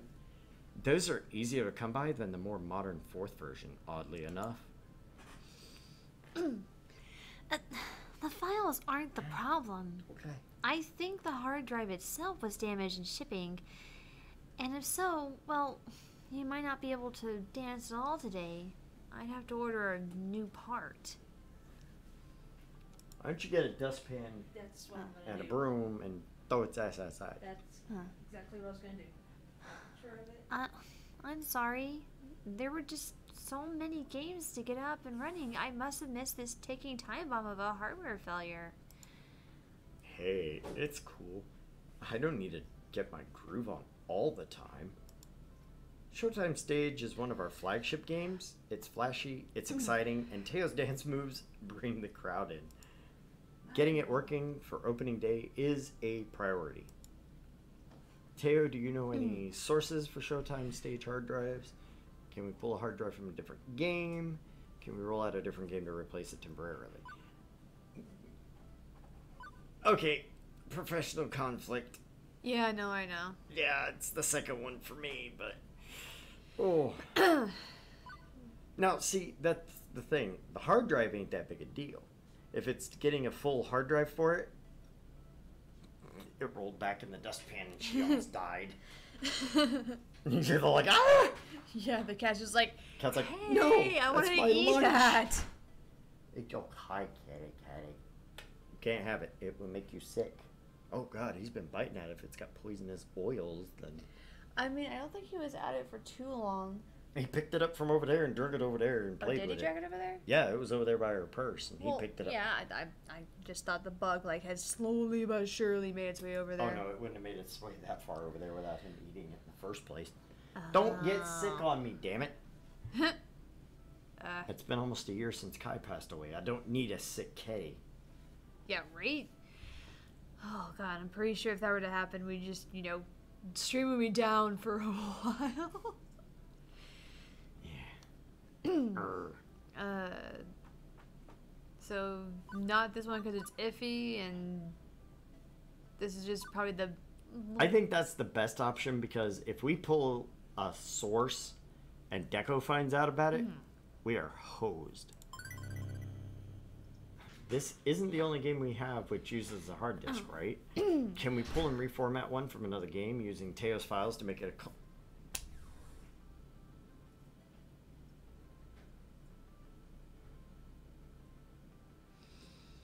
Make it a clone of Showtime Stage? Well, I mean, voluntarily disabling one of our other games, but... Oh, wait, I know! Wild Rider.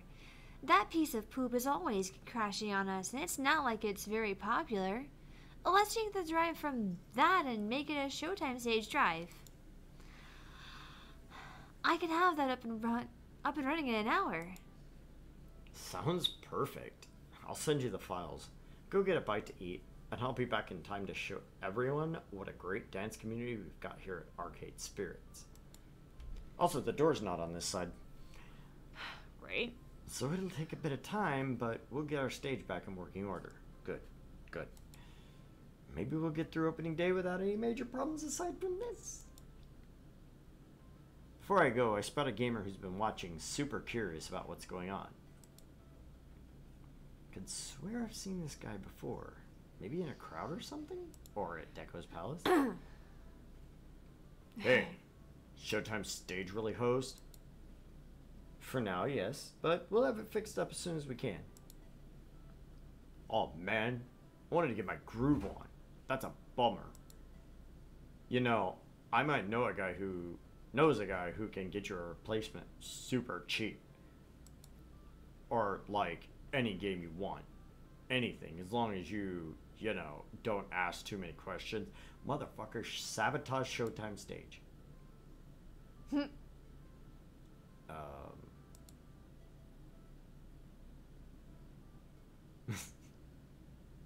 Thanks for a generous offer, but we're fine. I'm getting the feeling I'd be asking lots of questions. That's my answer. Super cheap, do you mean fenced goods? My answer is the happy face. Yeah? Yeah. Generally, when people don't want a question to ask, there's a lot of questions which should be asked, yeah? Yeah, but I'm just full of questions. Why is the sky blue? Where do babies come from? Are you a cop? Those sorts of questions. But really, are you a cop? Hey, I'm not one of those pigs. No way. Don't worry about it. You need my connection. You just look me up, okay? I'll be here all day. I like this place. It's got a little bit of everything. Especially all the sweet PvP and esports stuff you got. Kicking ass and taking names is my jam. I'll just come back later to wow all the ladies with my hot style. Later? That was odd. But as he fades back into the crowd, I decided to move on. Where should I visit next? Gavin and Percy, Queen Bee and Ashley. Oh, I hate to say it, but I kind of want to go to Queen Bee and Ashley. Oh, I hate to say it. The reason I say that is if they're in the restaurant and they're complaining about something being wrong, that's not our purview. That's the restaurant staff's area. I mean, we might even be able to check out the restaurant anyway. Yeah. If they might give us that option. Near the center of the arcade, Ashley's showing off her new cosplay to Queen Bee. I know she has her misgivings about it, but people are really digging the costume. She's got a decent crowd of people around her. And that combined with the normal fans that surround Queen Bee, we've got ourselves a pretty nice gathering. Seems that one of the new customers has garnered the attention of Queen Bee and Ashley. I think I remember them from Deco's Palace when I was getting some fries. Also, check out his jacket. Same ghost. Right? Hey, look, kid. A real life in the wild newbie. Welcome to Arcade Spirits. We're so happy to have you join us for opening day. Despite her earlier spike of depression, she seems to at least be able to keep up good cheer for the customers, even if it may be faked. Thank you. As much as I'd like to pull Ashley aside and talk things over with her, it's probably best not to air any dirty laundry in front of the customers. Yeah. I'll just wait until it's a more opportune moment. Child, yes, you young one. Tell Argent here what you told us. That I've, never used a joystick before in my life. I mean, I've mostly been to Deco's Palace or played games on my phone. Touchscreens and stuff, that's all. I've never really been much of a gamer, but all my friends are here today, so I was figuring I might try one out.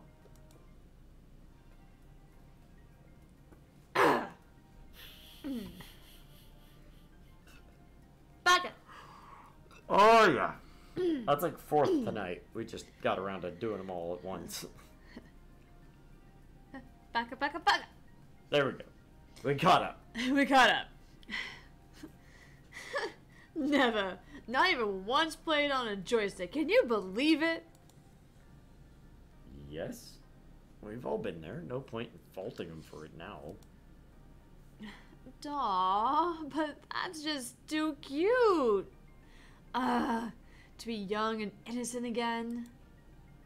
And don't worry all, Arcade Spirits is the right place to learn. We are a friendly, inviting sort of arcade. No mad skills required.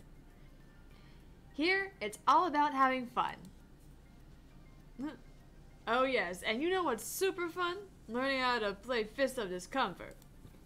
Trust me. Wanna go a few rounds? I'll even spot you some tokens. Seeing Queen Bee's con, Ashley quickly tries to offer something else.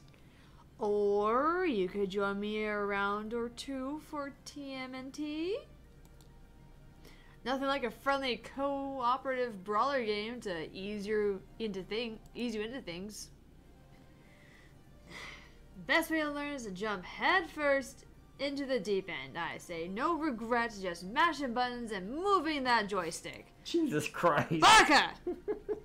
I couldn't help it. This is a kid who looks like he's about to explode between boobs and boobs.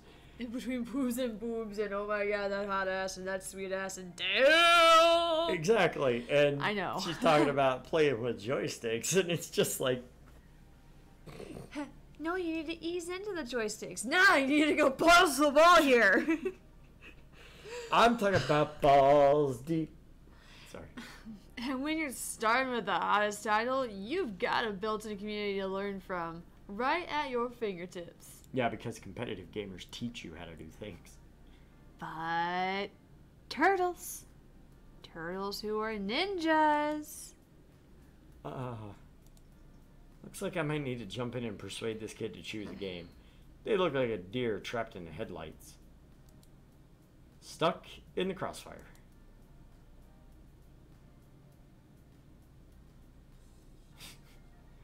Queen Bee's side, Ashley's side, Fast Cars 5. Okay, bonuses.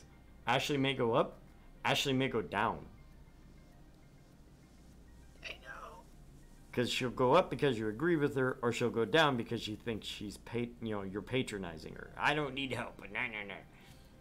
Yeah, but at the same time, she might just still go down regardless. Yeah, that's true. Because, you know. You go for Queen Bee, and let's go with Ashley. Okay. Queen Bee could find a different victim any day. That's right. Well, let's start you out right. 2 buttons, 1 stick, endless fun. Hey, Ashley, want to show our new friend the majesty of mutants named after famous painters? Oh, do I? Let's go beat up some conveniently bloodyless robot ninjas and just get shell-shocked. Okay. Sure. Lead the way. And gone. There goes my chance to talk with Ashley, although I'm not sure whether she wanted to talk with me right now anyway. Another time, perchance. The newbie seems happy with this decision, following as he is behind the Sailor Scout. Great. Even if it's just because they get to play with Ashley, who's a bit less intimidating and way cuter. Ah, shit. I was looking forward to decimating that newbie quite a bit. In a good-natured way, of course. I'm still learning from my teammates in 4HK, and I'm eager to pass some lessons on. Okay, I'm gonna go back to beating the crap out of fodder. You have fun out there, okay? You've earned this day, though, through your blood, sweat, and tears. Well, more blood than sweat and tears, but you get the idea. Time for me to move on. Hey, we get to do all 3 this time. Yay! It's almost like our first day all over again where we got to choose all 3. We just want to choose which order, and then eventually there's going to be a problem where we're going to only be able to choose 2, and you want the mouse back. I want the mouse back because we are going to take our 10-minute break, folks. That gives us a chance to get up, walk around, and go pee. It gives you a chance to get up and walk around and go pee. And as for that, we'll be back in 10 minutes, guys.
And we're live again.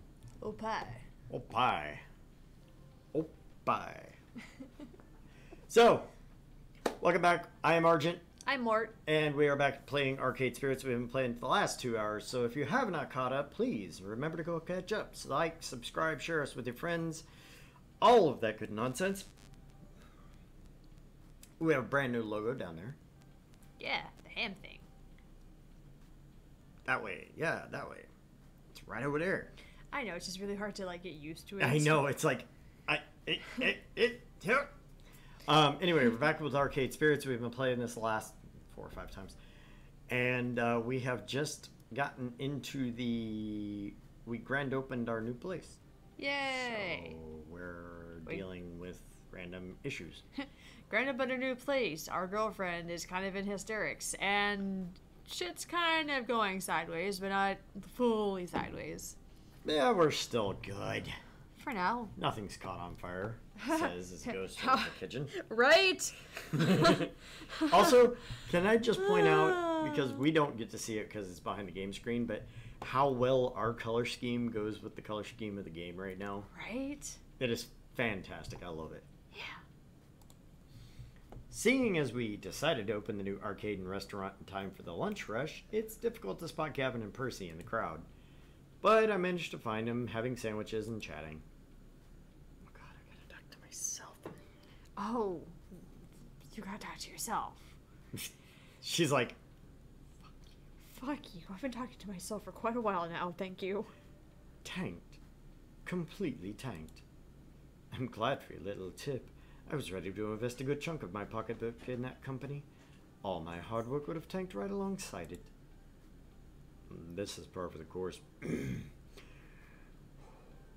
Come on, Daru. This is par for the course when my siblings snatch up technology companies.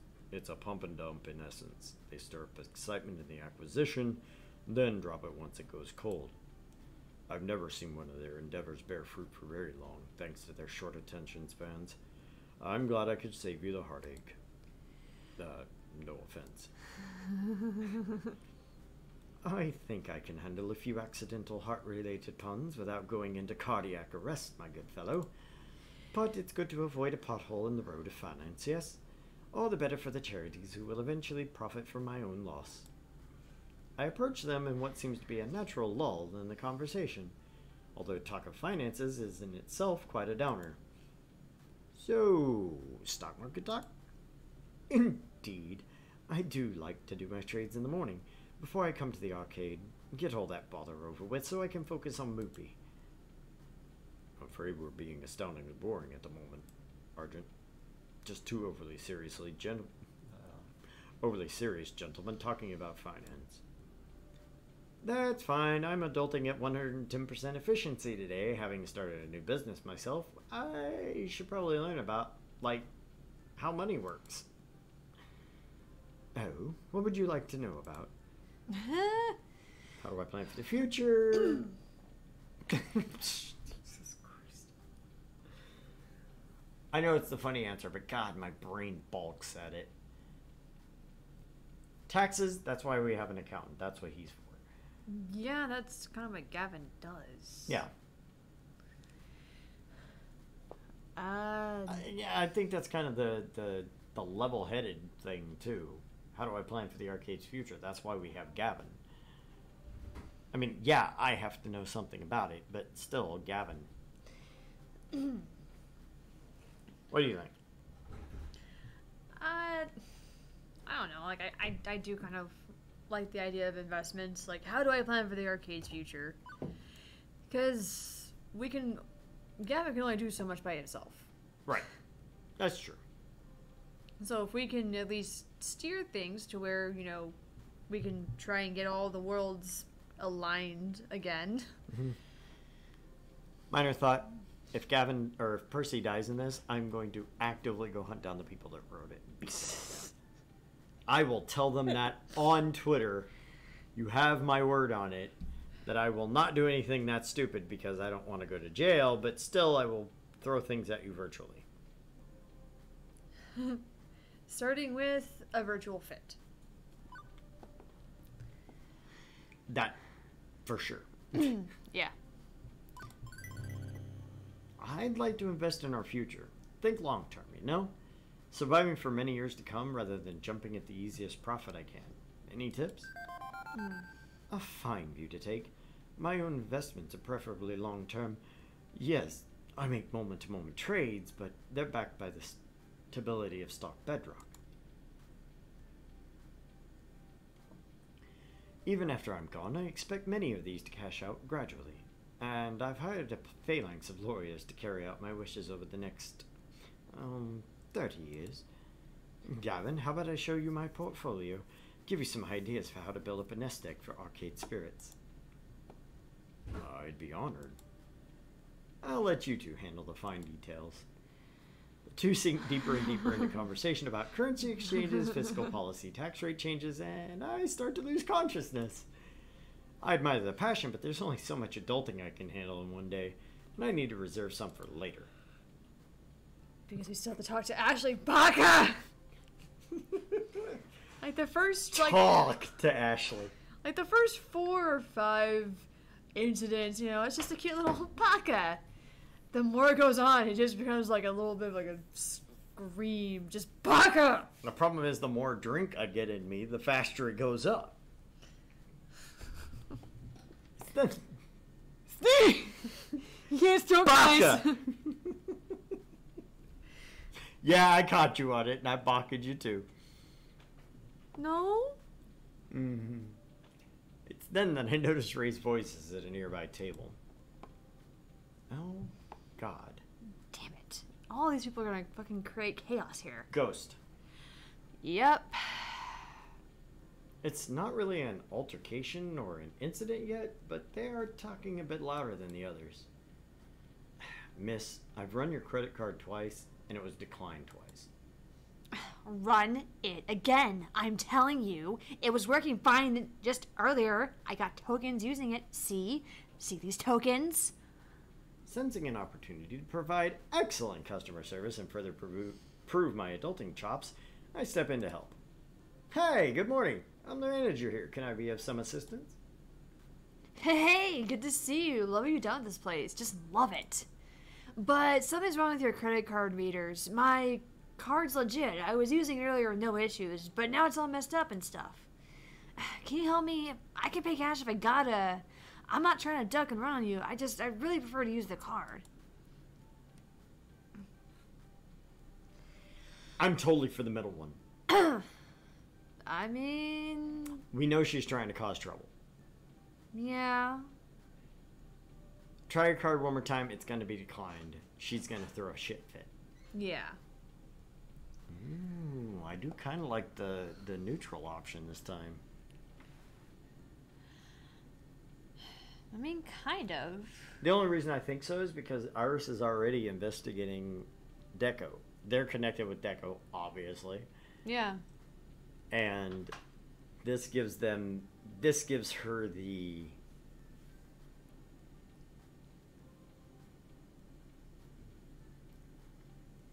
I'm betting it's Deco's card, is what I'm guessing. Okay. Deco provided him with the card. She gets the card information. Boom, we've got another connection. Let's see.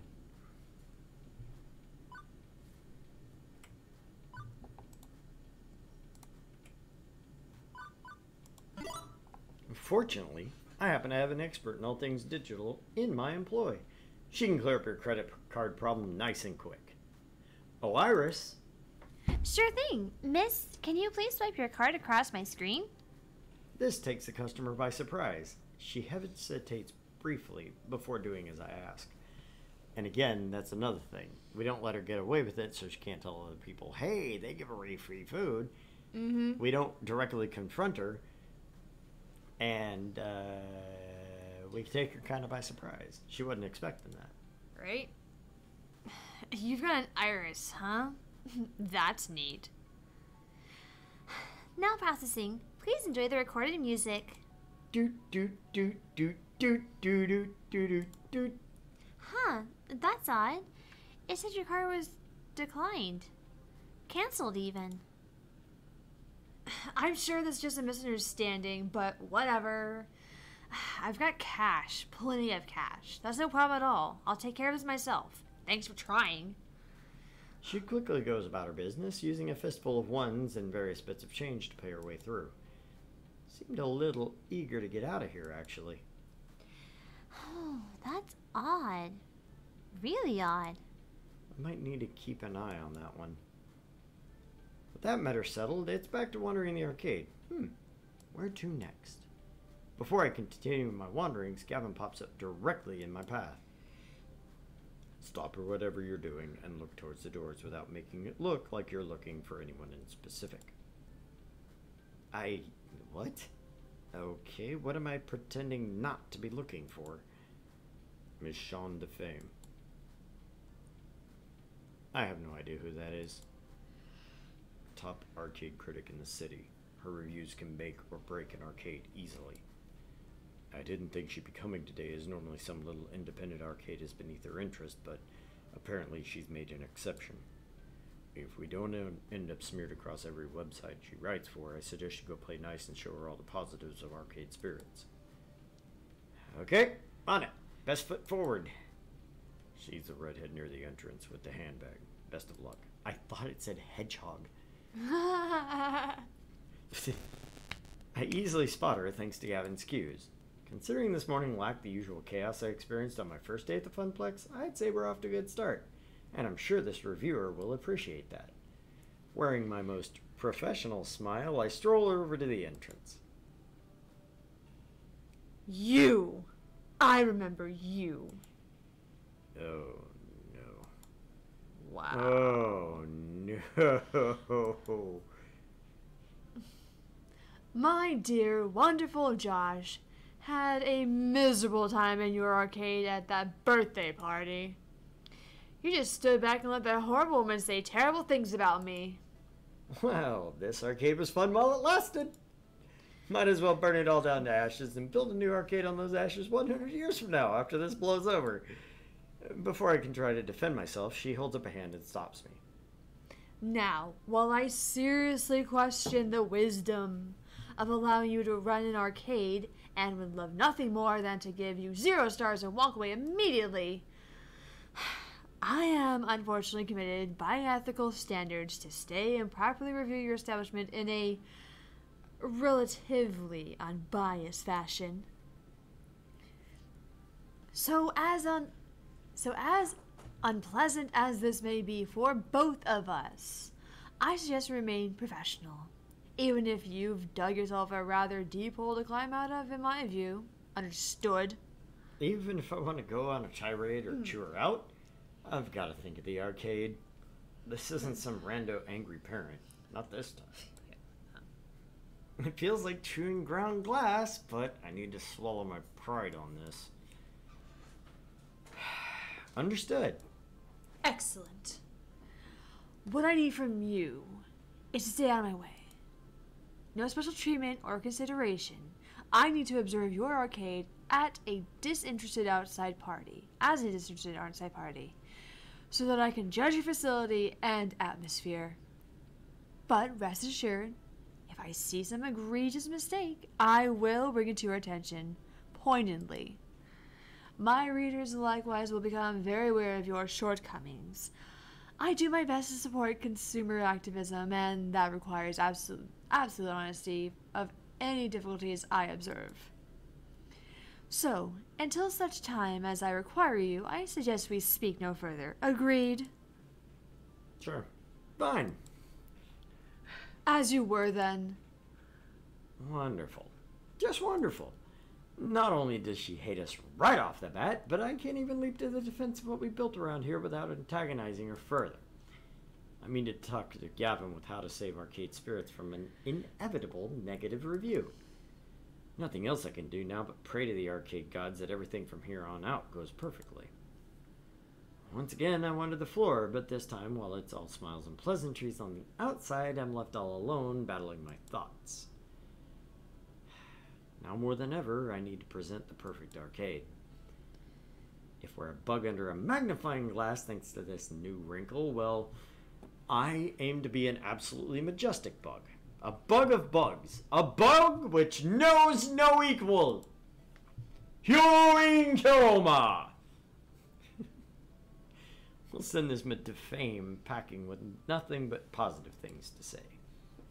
Besides, the morning wasn't too eventful. Who's to say the afternoon will be a disaster? The afternoon. Foreshadowing. Right. And then the afternoon was a disaster. I knew I had spoken too soon the second I saw Gavin approaching me with a tinge of worry burrowing his brow. Furry? Furring. Furring. Furring. Furring. He's a furry.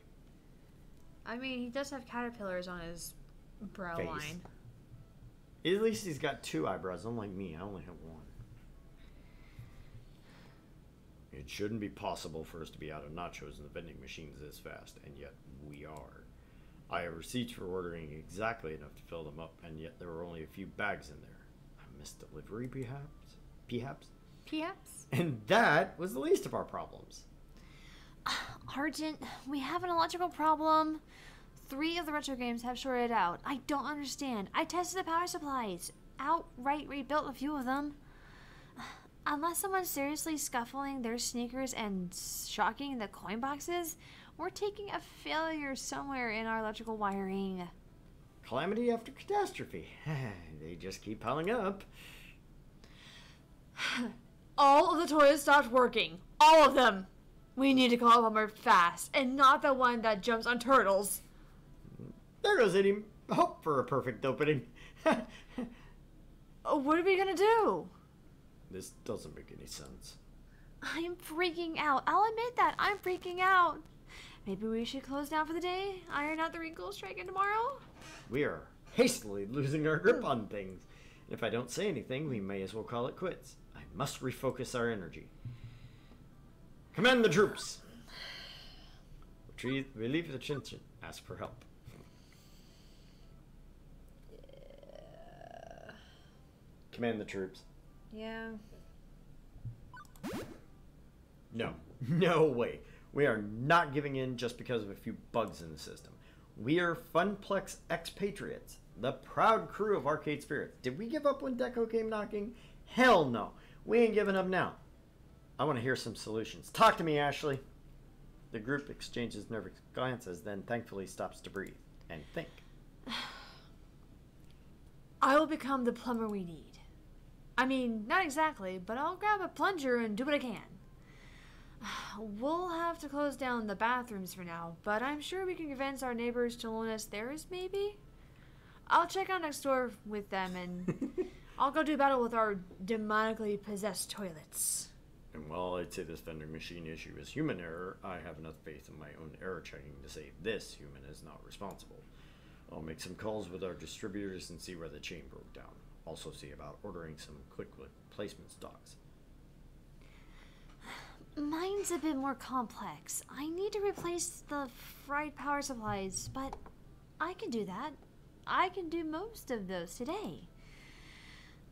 Meanwhile, I'll put out a feeler out into the indie arcade community online. See if we can get an electrician with arcade experience out here quickly. I've been meaning to get back into online groups, and even if it means popping my head up in a crowd, I'll do it. Okay, good solutions, people. Good solutions. I won't be able to work the floor while I'm taming our restrooms, Argent. Are you good with covering me? Things seem to be more intense as the day picks up. You 3 focus on your task at hand. I may be the boss, but I was floor attendant originally. I can handle whatever Arcade Spirits throws at me. Got it? Gotcha. But I'm changing out of this first. I don't want to get poo water all over my new mascot uniform. Toodles! I'm on it. You can count on me. I'm happy to see Ashley at least seems to be in better spirits, even if she doesn't realize it. I'm glad to have her passion and lightheartedness inspire those around her. With all 3 busy, that leaves me in charge of every problem that may emerge for the rest of the afternoon. No way to tap out with someone to help me with these situations. I need to work fast to hit every problem before it's too late. Can't leave any stones unturned this time. No risk of letting something spiral out of control. But I'm ready. I mean, I have to be. No choice. Feeling freshly invigorated, I start my floor task. There are problems all around me. What should I tackle first? Cursing and banging, someone beats up a machine, ticket after ticket. Video keeps showing pictures of bunnies. That's fine. Everybody enjoys bunnies. Cursing and banging. Yeah. This is going to lose us the most money.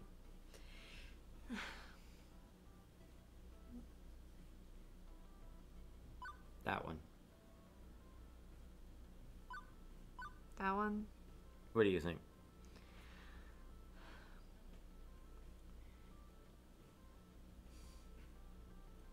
I mean, we've already got enough machines down as it is.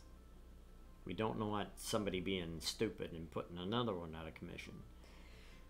Yeah, I mean, that and with this fucking reviewer of arcades.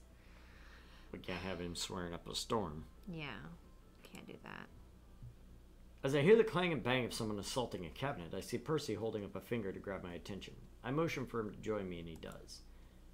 Thank goodness. I tried to grab Ashley, but she was in a hurry, brandishing a plunger like some sword. There's so much going on right now. What's happening? Some hooligan's working his way down the retro games, yelling at them and smacking around the joysticks like they're speed bags. I swear he's gonna knock over Joust. And that's how hard he was shoving that cabinet. People have been avoiding going near him ever since he started raging out. He's causing quite a scene. I'll take care of it, Percy, thanks. Be careful, love. I don't like the looks of this one. He places a hand on my shoulder in solidarity before leaving. This happens more often than you'd think. Someone getting so mad at a game they start smacking the cabinet around. Unlike pinball, which will go into tilt mode to punish you, the only justice to be found around here is my justice. I am the arcade law.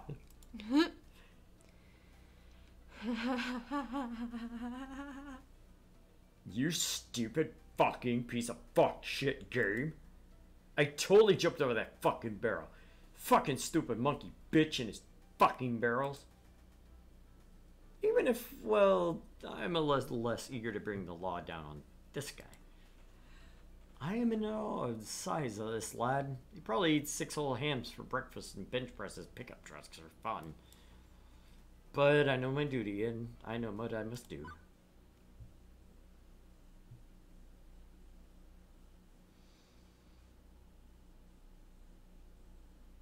You break it, you bought it?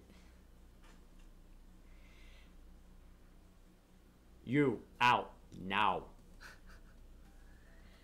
I mean, what is he gonna do? Punch me in front of all the patrons?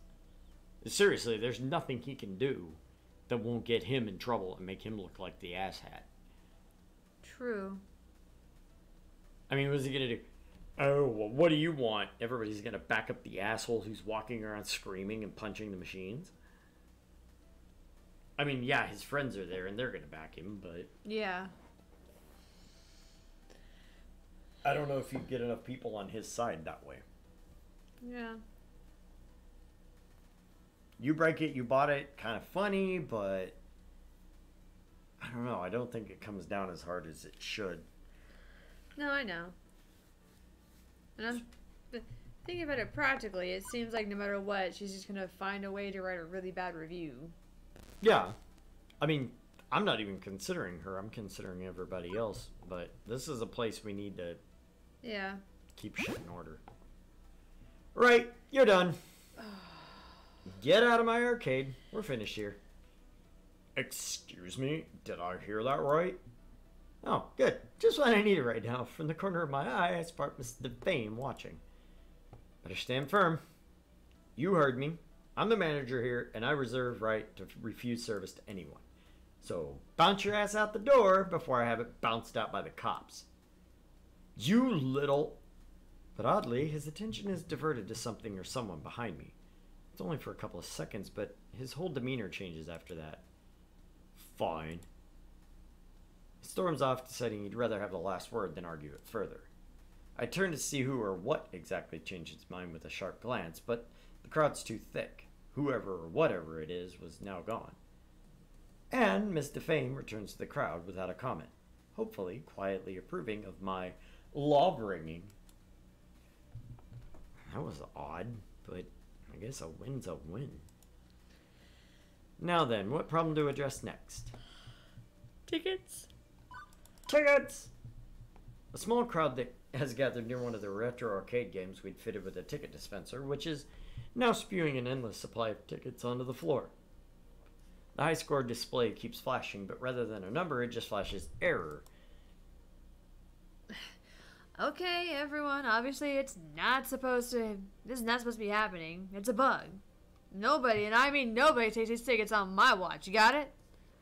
Oh, kid, good thing you showed up. You're pretty short-staffed today, huh? Yeah, that's exactly what I wanted the arcade critic over here. This is gonna make for one hell of a review, I suspect. Don't worry. Queen Bee, your arcade enforcer of justice, is on hand to pick up the slack. Now let me find the plug so we can shut this thing down. Good thing Naomi's instilled some of her arcade fixing knowledge onto us since we've known her. We find the plug tucked neatly under a flap of carpet and yank it out. With the ticket ceasing, the crowd gets bored and leaves. Well, that'll at least stop it until we can delve deeper. Mostly problem solved. Alright. I need to get back to my game. Good luck figuring out this one, though, okay? Probably just a random error. This is experimental new hardware. These little boxes Naomi made, which add ticket output to 1980X games. Although, Naomi did do a bunch of double and triple checks on her hardware. She assured me it'd be fine. And since she's busy currently, I only have one option to turn to for technological assistance. Hey, Iris, can you check the security camera footage? I want to know who played this game last. Already on it. I've been analyzing the video feeds ever since I saw the error. It looks like the person who wrote the game was a tall man with blue sunglasses. You think he did this on purpose? Considering I'm seeing him literally pick the coin door lock and mess with the internals, yeah, I guess it wasn't an accident. 99.97% sure it's not an accident. It's odd though. He didn't even take the tickets. He just crashed the machine and walked away? I can't explain his motivations, but that'd be accurate, yes. Thanks, Iris. Time to get to the bottom of this. It doesn't take long to track the guy down. For starters, there's his rather unique fashion sense. Also, the way he's glancing left and right, checking if the coast is clear before kneeling down to futz with another lock. Kinda hard to give him the benefit of the doubt, or even a second chance. He clearly broke the rules of the arcade. Although he looks like just the sort who could break me if I break the news to him badly. I should choose my words wisely, one that involved me staying in one piece.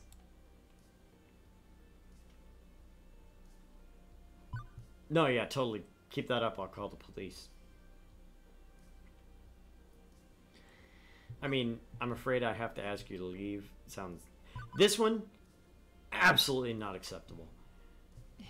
Yeah, I know. As much as I really just kind of want to, like, half focus on whatever this fucking asshole of a lady is gonna see and review, it's not, doing that's not realistic as a manager. Right. I've never seen a manager say that kindly. I've only seen, like, floor attendants say that. Yeah. Because if they get in someone's face, then there's a whole different set of problems. Then that poor little fucker's getting fired. Yeah. Except if I was the manager, I'd be like, yeah, she's right. Fuck off. Yeah. But... Ask you to leave? Well, no, hold on. I was actually going to debate the, he's not technically doing anything illegal. He just broke the rules. So the police can't really do anything. Damage of property, theft. Well, not real theft, just damage of property, but even still. If the tickets got out and other people took them, it's still theft on your part. I, Theft by proxy. well, I know, but I don't think any of the tickets really got stolen either. 'Cause I think Queen Bee like got jumped on that. Got into it, yeah. But still, it's damage of property. It's it could be considered corporate sabotage because you're damaging the business through means of damaging their equipment.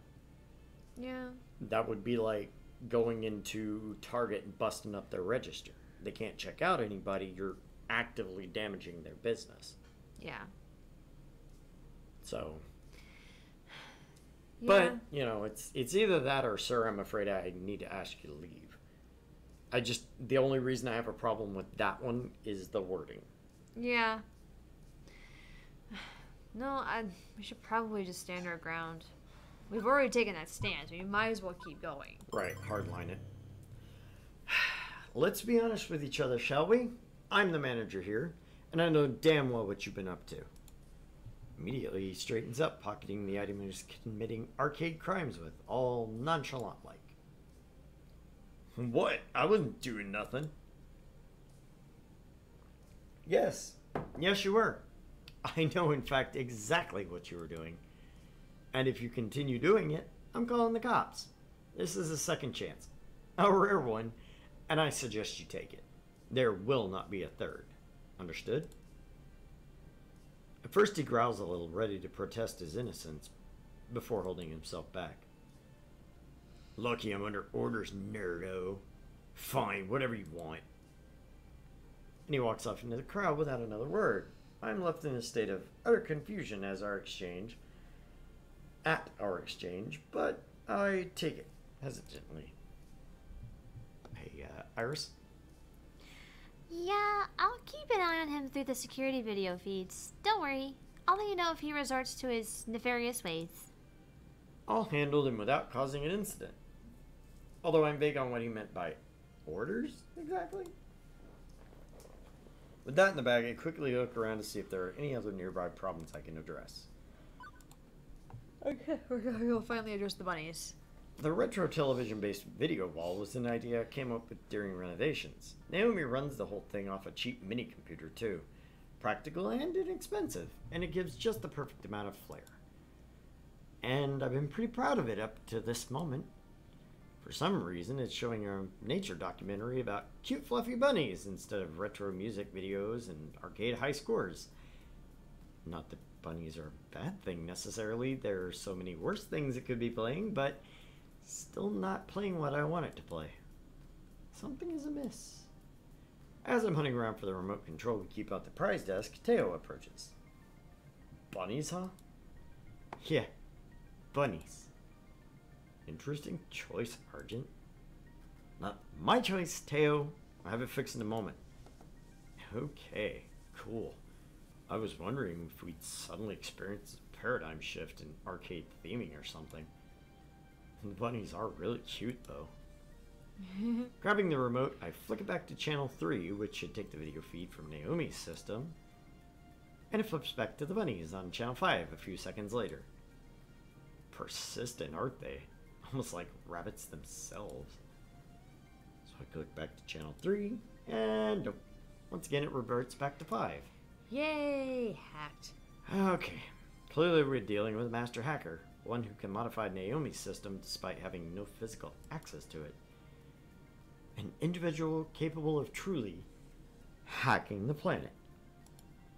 God, that movie planet? that movie is so bad now when you go back and look at it. Yeah. Or it's a prankster with a universal TV remote. I've got one of those myself. Helps me to turn off overly loud TVs in bars, which drown out the beats of whatever game I'm playing. Not that I would ever do that, of course. But with great power comes great responsibility, and clearly whoever's forcing us to watch this lacks the latter. How about I go subtly check the crowd to see if anybody's got a clear line of sight and is pointing a gadget at the video wall every time you change it. Strapped for help, so I'm not going to deny Teo's offer. Sure, go for it.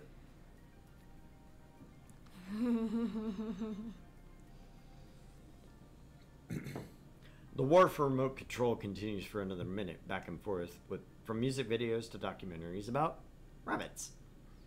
And now it's showing them mating, which I'm seriously hoping does not count as pornography, or it'll be yet another black mark against us with a certain arcade critic.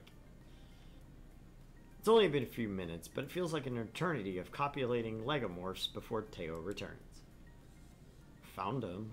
Orange jacket standing in the pinball section. Thanks, Teo. No worries. Anything for you, Argent.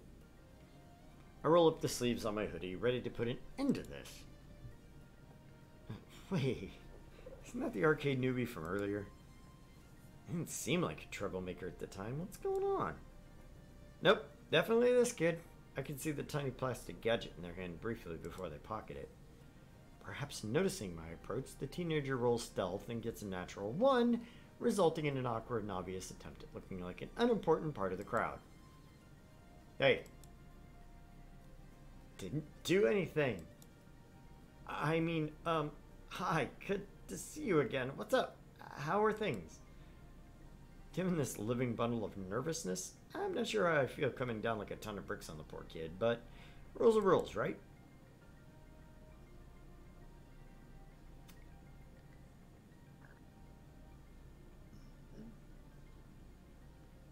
Not actively tampering with business. The first two actively destruct a property. Him could be considered a prank. Yeah. We know it's not. I mean, obviously. Oh, yeah, no, we know that. But to onlookers, you tossed a kid out for playing a prank. Well, yeah, that's why I personally actually kind of like the God thing for bunnies, huh? Cute. Yeah, what's up, Doc? Huh? What? Okay, friend. Bunnies are cute and everything, but stop messing with my video wall. I'm gonna have to kick you out of here. Got it? Okay, sorry. I wasn't trying to cause trouble. I mean, I was, but never think. Okay, I'll stop. Thank you, bye. And they're gone. Slipping back into the crowd. That was weird. What's going on here? I decided to look around a bit more, hoping for some clues. What trouble should I investigate next? Before I continue my quest to purge my arcade of evildoers, I'm interrupted by an onslaught of my hard-working staff. I knew it. I knew it! Argent, about our missing inventory. Oh, when I get my hands on whoever did this, I found the electrical problem, Argent. Sabotage. Sabotage and treason. An enemy Argent walks among us. An enemy Argent? I didn't do it! That's an easy mistake to make, given the name of the channel and the word agent. Yeah. Okay, so we have some insight on what's causing all these messes, but it's chaotic jumble right now. One at a time, please. Our suspiciously knows. It's okay. It's okay, Dadu.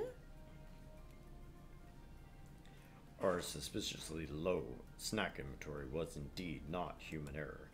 The delivery truck never arrived here. It was routed to a garbage dump due to computer error or, as I suspect, malfeasance.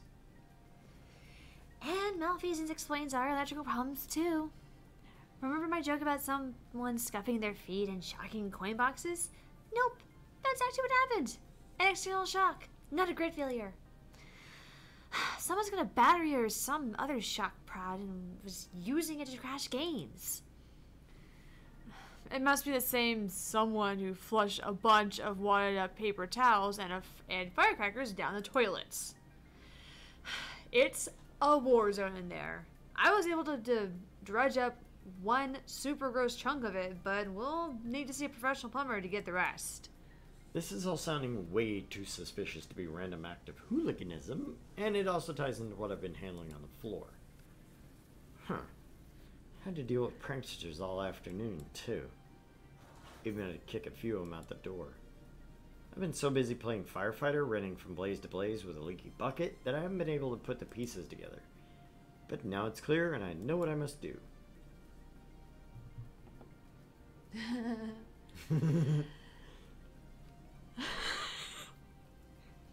Time for Mr. Leftovers to go kick some ass. I kind of like the more practical one. Good work. Yeah, good work. Mark of your task will head to the pranksters. At least then it's not gonna be a blatant, outright kicking of ass. I don't know. I like an outright kicking of ass. Kicking of ass. Good work, everyone. I'm proud of you, but the job's not finished yet. Gavin, orders replacement inventory. Ashley, find a plumber, the best we can afford. Naomi, finish up replacing the fried power supplies. As for me, I'm gonna go have a word with our miscreant. You know who's to blame for this mess. I've got a pretty strong... Click? Pretty strong suspicion! Suspicion! I've got a pretty strong suspicion. Go get him, Argent. And with a nod of solidarity, all of us split up, each on our own mission to thwart the ne'er-do-wells. Everything's gone wrong all over the place, ruining my perfect opening day plans, and someone has to pay for this. My friends are counting on me to lead, to be the responsible one. I can't voice this off on a Gavin like I might have done at the Funplex. Finding my quarry isn't particularly difficult. She's been in the background the whole time, watching and waiting as I ran around trying to put a lid on the mayhem. Her eyes study me as I approach, grinning ear to ear. Hi, hello there. Figured it out, huh? Yeah, can't say I understand the why, but at least I understand the who. The matching fashion style was a pretty big clue. I guess a formal introduction's in order. Yeah, okay. The name's Sue, natural born leader, hacker extraordinaire, and the leader of Ghost Monsters, the hottest gang on these streets. Pleased to meet ya. She playfully curtsies, her wicked smile never ceasing. And yeah, I guess my friends were a little wild and crazy, leaning a bit heavy on the pranks. And yeah, you booed some of us out. Not all, just some. That's cool. I mean, it's your house and your rules. You're the sheriff here, and you lay down the law. I respect that. Let me make it up to you, okay?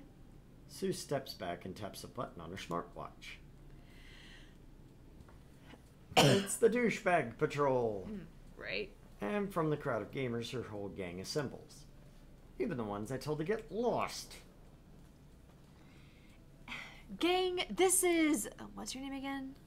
Mr. Leftovers. Gang, this is Argent. Argent, this is Inky, Blinky, Pinky, and Clyde. Of course. Because naturally. Now then. She turns to face her ghost monsters. You were all very, very naughty, and I'd say he's owed an apology. A big fat I'm sorry from each of you. Don't you agree? Each of them mumbles a semi-coherent, semi-sincere apology. Yeah, whatever, sorry. Real sorry. Gosh, I'm so sorry, Mr. Leftovers. I'm really sorry. Clyde. Clyde. I guess she's Miss Pac-Man then? I guess, or something. When they finish, Sue faces me once again. There. Everybody's sorry, which means everybody's forgiven, correct? Because, and this is me being real with you, I like this arcade. I really do. It beats the crap out of Deco's Palace, that's for sure. I can easily see this being your new home, you know? I admire what you've done with the place. It's totally awesome, and I'm really looking forward to coming back again and again. I definitely don't want to end our first day here on a sour note. No. So I'm glad we could communicate like adults, apologize for being naughty, and move on. Now, okay, maybe still ruffle a few feathers while we're here, but we may still ruffle a few feathers while we're here, but that's cool, right? I'm sure you understand that it's all fun and games, nothing personal. So what do you say, friend? All forgiven? I paused, taking in everything Sue rambled on about. Let me get this straight. You scare our customers, mess with our televisions, smash up and short-circuit our games, clog our toilets, redirect our mail orders, come back here after I explicitly told you to get lost, mess with our ticket payout systems, and you want me to smile and let you come back tomorrow? My words barely phase her, that grin still lingering. Yep, that sounds about right. I love this arcade, and I think we could be great friends. What do you say, partner? Waiting for my response, she holds out a fist bump.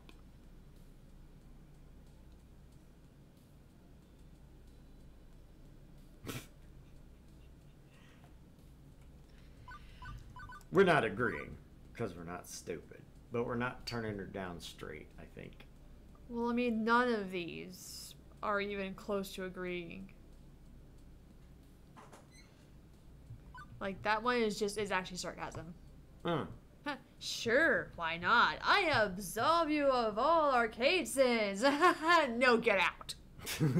No, get out. If you truly love this arcade, you'll stop causing problems. Rules are rules. If you can respect them, you can stay. Are you fucking kidding me? Of course not. That's going to be the worst choice. Yeah, no, that's the worst choice. I mean... I don't like that one. I definitely like this one. I'm torn between the heart and the scales, I'm not gonna lie, because... I don't know, like, I really want to give these fuckheads the benefit of the doubt. Maybe we can turn them around and they can be like our little Goonies. Right. And see, that's what I'm hoping for.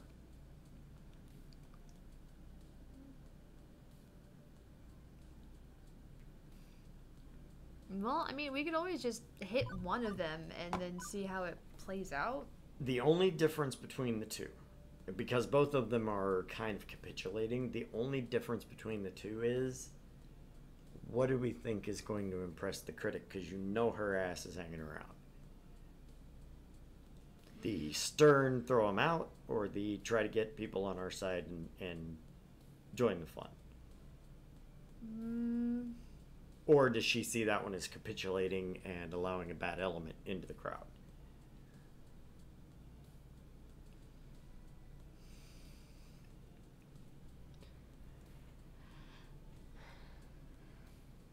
See, the problem with, like, the first two, though, is I feel like that's going to end up with, like, them coming back and seriously fucking shit up. Yeah, no, the bottom two are the only choices. Yeah, the bottom two... One is a complete capitulation to me, and the other is a more stern capitulation. Which do you think the critic's gonna actually accept?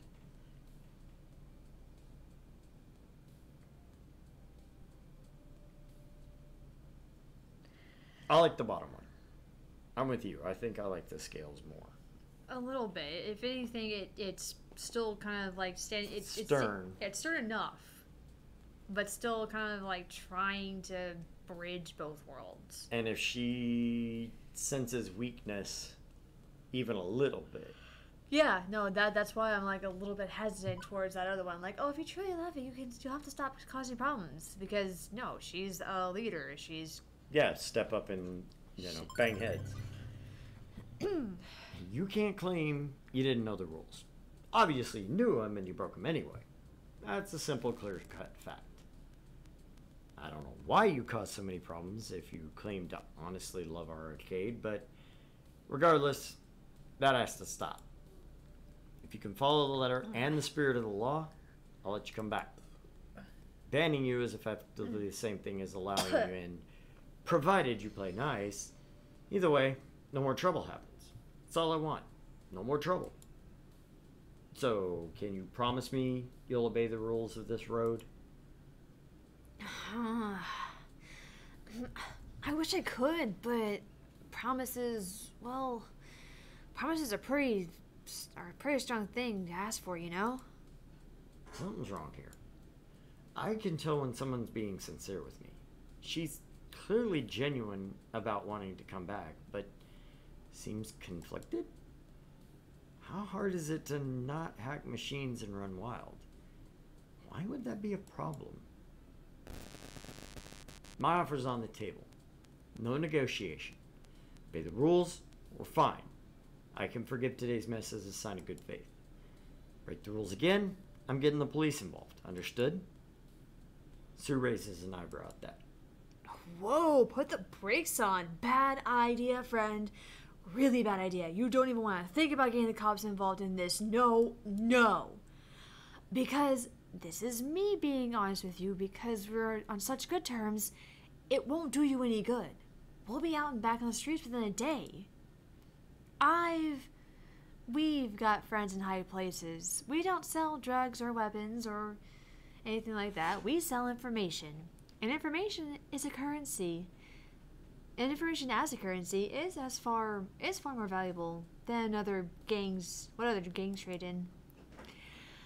So, if we're doing this, we don't involve the pigs. Any problems, you come to me direct. That's my rule. Break that rule and, well, you don't want to see what I can do with a push of a single button.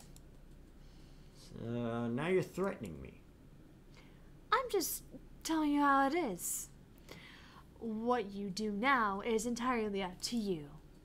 But before she continued her tirade, we're rather rudely interrupted. Oh dear Lord. Jesus, what the hell is that? Old 70s Japanese punks? Shit, you know, that's actually what the style is based around. Yo, I know. But holy shit, I didn't know that would ever make a comeback. You ever seen Project Echo? No. Oh, God. One of my favorite anime of all time, but there's the captain of this ship that is a chick that looks like a dude, and it's the funniest damn thing ever. Funniest damn thing ever. Anyway. Oi, Sue, what the hell you think you're doing here? The thick tension that surrounded us melts away, redirected to the new challenger. All eyes glare towards them. Oh, great. Okay, Argent, hold that thought. I got business to attend to. Damn right you do. Ghost monsters don't operate south of the 23rd Street. You goddamn well know this is a lovely chainsaw territory. Nope. Get lost or get tossed. If I was confused before, I sure as heck am now. All I can do is watch this unfurl before me.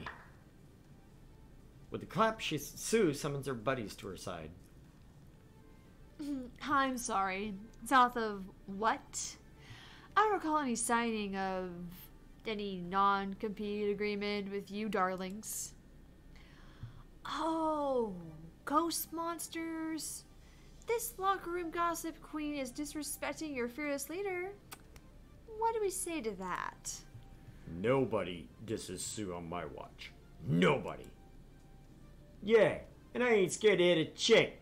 I'm an equal opportunity socially maladjusted individual. That was the greatest line ever. I love it. I think you got your answer, ladies. Now then. Let's rumble!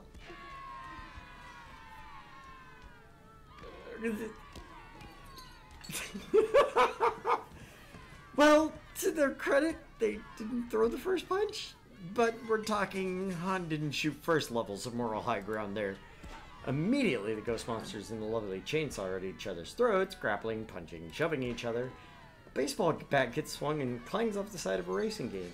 Soda cans are thrown, someone uproots a chair near the rack snack machines, and that goes flying too. It's chaos. Complete utter chaos. And it needs to stop. Now, Iris! Are you calling the cops, Argent? As for me, it was supposed to be perfect. It was supposed to be... I did everything I could to make Arcade Spirits a success. I did what I was supposed to do. Fate still screwed me over. But I can stand here lamenting that fact, or I can do something about it. I choose the latter. Priority 1, get the customers the hell out of here. Gavin and Ashley are already on that. I join in, trying to funnel the panicked crowd of kids and gamers out the door and away from the carnage. This way, hurry! In an orderly fashion, please. Out! Everybody out! The fight spills into the restaurant area, fortunately well after everybody eating there had bailed on the place. This just adds greasy french fries to the mix of crap being thrown through the air at the opposing side in this gang war. Damn it! I'm not letting that cunt get away with this shit. Until now, it's been the world's sloppiest barroom brawl. Teenagers flailing at each other wildly, generally wrecking the scene rather than each other. That is a gun! Yes! But now she's pulled out a gun. Not some arcade-like gun, but a real-life shooting and killing gun. This isn't happening. This cannot be happening. This is 100% happening. The leader of the lovely chainsaw gang raises her weapon and takes aim at Sue, trying to end this. But her target is conveniently tucked away behind Mrs. Defame and Gavin.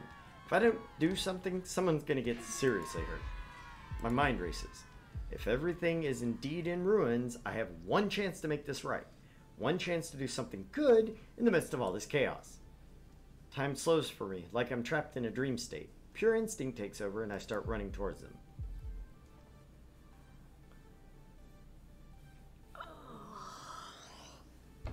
I hate this choice. I hate this choice.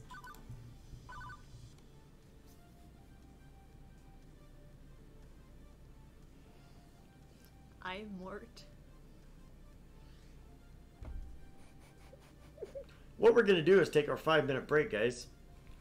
We need a second to gather our thoughts and get ready for this. God. So we shall return in 5 minutes. Go grab your friends and come on back.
We always do that countdown right before we come back so we can confuse the hell out of everybody in the house. Right. 5, 4, 3, 2. What? What? Huh? Ah. We are back. I'm Argent. I'm Mort. And we're back with Arcade Spirits. We're about to figure out who we're going to jump in front of in the gang war that just broke out in our arcade. Yes. Because as we deduced, we're going to get shot. So we're going to jump in front of Sue. She's the one who's being threatened. She's the one with the gun in her face. And we saved. Pointing at her. And we did save. Did we? Yeah. Okay, we saved just before this? Yep. Okay. Our Oh, okay. surprise faces. It was probably whenever my head was down. I'm just like, I'm Mort. Get down! Oh god, it looks like the cupcake all over again. It is the cupcake all over again. Pretty sure it was the same ammunition. Same ammunition! No, same animation is what you meant. Oh good, some developer decided they were gonna have their jollies. Whoa. Holy shit, what did you do? I was aiming for Sue. Pigs! Pigs! Run for it! Run for it. Stay cool and wipe the footage first. Do it. Stay with us, Argent. Wow. Stay with us, Argent. Stay with us. Help is on the way. My ass got shot. Ass. I just wanted to make a dream for everyone to enjoy. That's all. Was that so wrong? It's what you would have done. It's what you did do for all of us. Yeah, I guess no good deed goes unpunished, huh? Leftovers family curse. You've got a strong spirit, dear. You'll get through this. I know you will. But for now, you best wake up. There's still more to be done.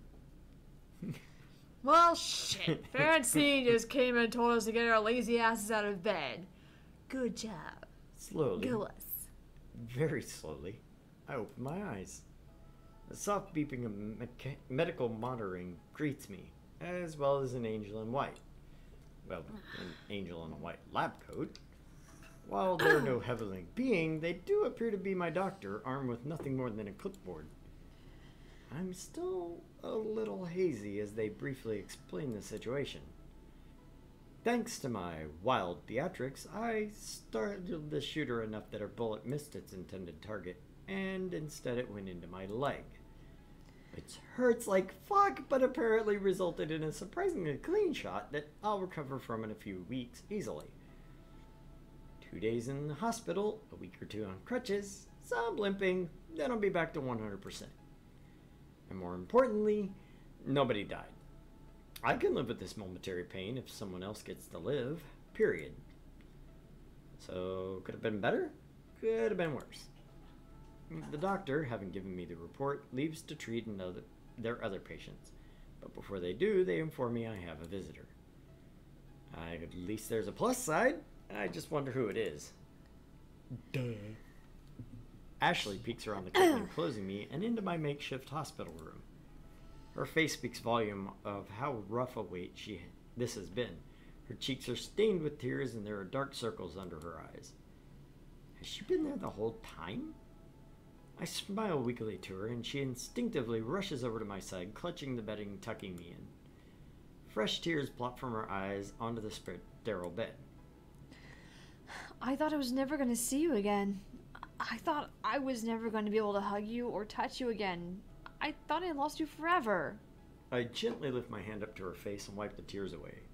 Her green eyes look into my own as relief washes over her. I mean, hard to tell with the blue tears, but yeah. I forbid you from ever getting shot again. A light chuckle escapes my lips. Gladly. Trust me, I have no plans for anything like that anytime soon. Seeing Ashley so upset over my injury hits me right in the feels. Instantly, regret over a squabble washes over me. Ashley, about before. Before I can say anything else about the events preceding this, she beats me to it. I decided to see a therapist, just so you know. I've had episodes like that before, but this one was too much for me to handle. I never want to feel like that again. Like I'm a failure, even when part of me knows I'm not. I want to be strong for you. Ash.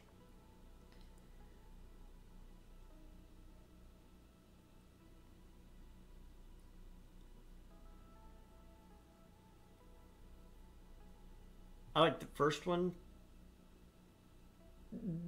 but only because it doesn't discount my feelings in the situation, which can be detrimental. Yeah.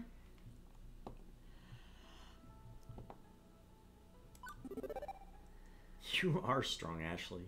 You're the strongest person I know. To go out and do what you do and express yourself so freely, that's strength itself. I love you for you, no matter what, and that's never going to change. Thank you, Argent. I just want to be the best person I can be. I place my hand on hers and squeeze it tightly. You already are. Moving her hand slightly, our fingers intertwine and she squeezes back. Do you mind if I talk to you for a minute? Please. I've had too much time to think about everything while you were out, and I don't want you to ever feel the way I felt waiting for you to wake up. It was awful. For so long, I've struggled to accept myself. Who am I? Who will care about me if I don't fit the mold? Why do I feel like I have to care? I let the pressure and the insecurity wash over me, and when my costume wasn't up to my specifications, it broke me. I couldn't cope with all the emotions. I had to put it on myself. I hit rock bottom back there, and even though I may not seem like it, you helped me. And now, I'm gonna try and help myself. I really didn't do that much. Besides, I should have made you a blank fort. Discussed it more respectfully. Blanket fort? Blanket fort.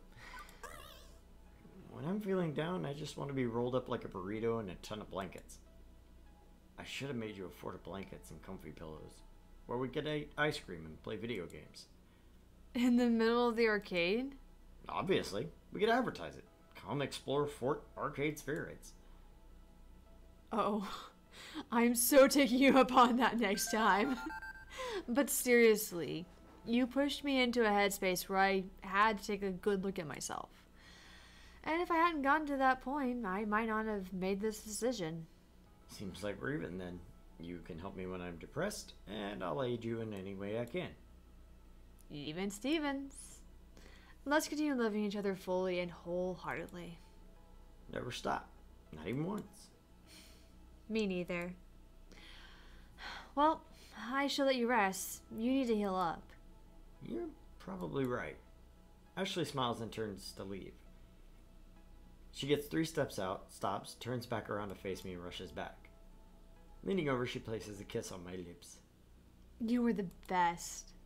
Before you go, just know I'll continue to support you as long as I'm here. And you're gonna be here a long, long time. If I don't get shot again. Don't forget, no more gunfights. I remember. Okay, for reals, I'm leaving this time. Love you. Love you too. Bye!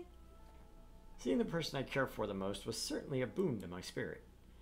Now, if they could only do something about the food here. Actually, hospital food's not that bad. Never had it, never stayed long enough. Not that bad. ICU was the best, actually. That was the funny part. It was like the least food, but it was the best out of all of it. You know, I never stayed long enough for that. What? 2 days in ICU and 2 days in a regular room and then 3 days in a regular room. So, thanks, diabetes. With my heart calm, my body finally tells me it's exhausted. I snuggle up into the covers as a yawn escapes me. Just as I'm about to roll over and drift off to sleep, another visitor drops in. It's likely well past visiting hours, but with no small amount of both dread and relief, I'm glad to see her. Yeah. Yeah, I knew that's who it was, surprisingly enough. I wasn't thinking too much. Yeah, At we're all? just kind of floating. Yeah, just kind of floating along like, oh good, I gotta go muster up another female voice. Who the fuck is ah? Surprise! Mr. Leftovers. A word, if you will. I try to straighten myself up from my pillow backrest. Time to put on my professional front, even if I'm in excruciating pain. Okay, should start by explaining that what happened today isn't exactly indicative of... I should hope it was. It's hard to disguise the disbelief on my face. What? It seems I've misjudged your character, based on an initial unpleasant interaction. But what I saw today, clearly you are no fool, nor a coward. I let my need to protect my family override my better judgment. How absurd to paint everything you've built at Arcade Spirits with that brush over such a small matter. I saw you selflessly throw yourself in front of that bullet. You didn't have to do that. You chose to do that. It's indicative of someone who isn't simply in this for the money, as so many in this industry are. While I'm uncertain why you protected that young criminal, I suppose someone who respects life deeply enough to even protect someone like her is to be respected.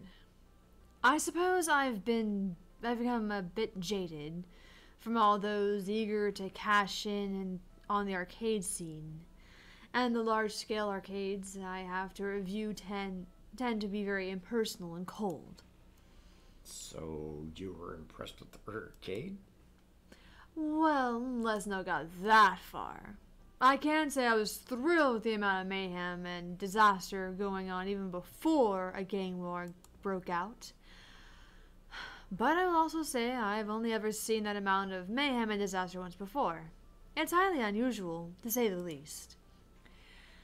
The last time I reviewed a small up-and-coming arcade similar to yours, everything went wrong. Everything.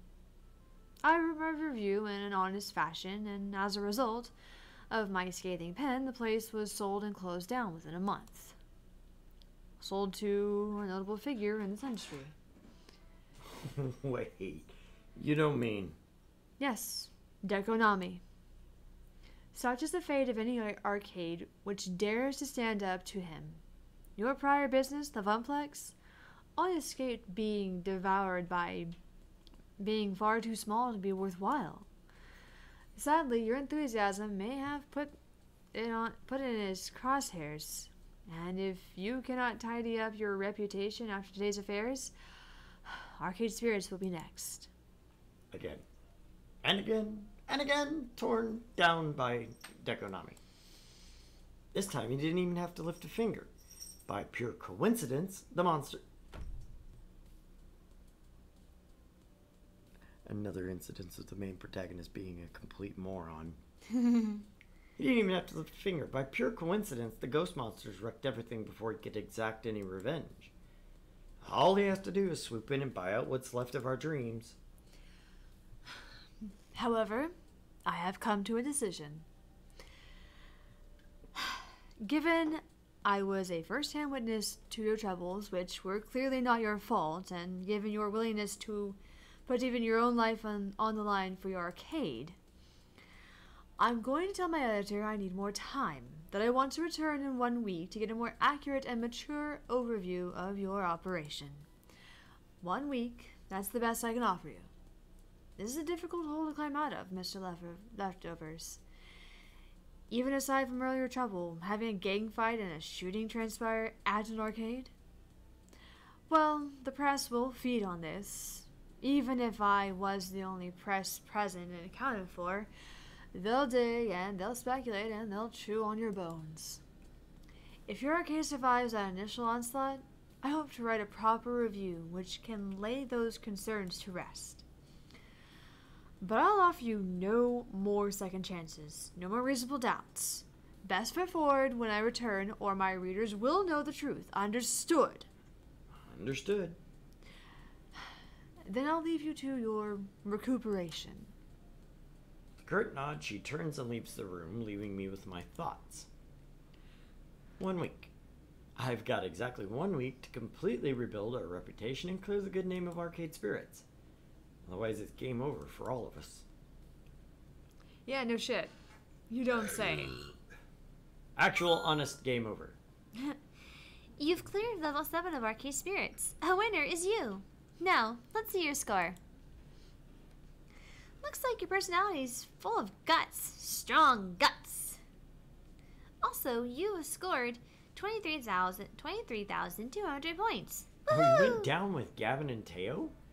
What? How? Percy came up. A twinge and Queen Bee went down. How? Okay, that's confusing.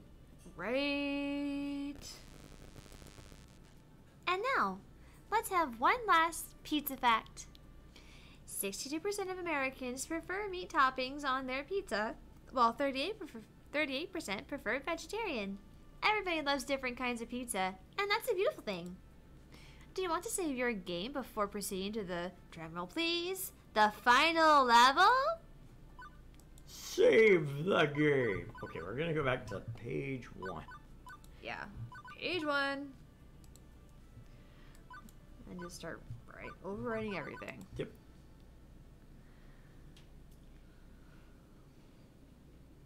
See, okay, so our choice achieved a couple of things that I liked. One, I knew it was going to get us at least some bonus points with Miss Critic. Yeah. And two, we saved the chick that's the leader of the gang, who's the information broker. Yeah. Kill screen. Kill screen. Da da da da.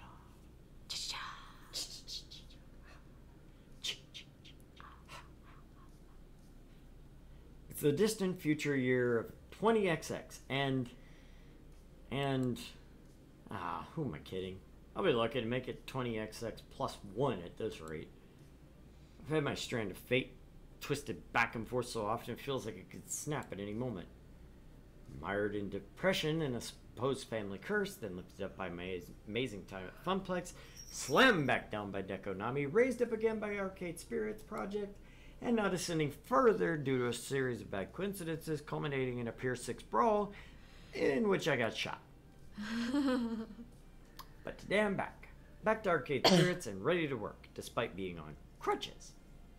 Normally I have to mentally filter out the beeps and boops of a busy arcade. But not from today. Not today. Aside from our regulars, nobody's here. Not exactly the sight I wanted to see on my grand return after heroically taking a bullet to the leg. We're 3 days into this ambitious experiment, and it's already looking like a bust.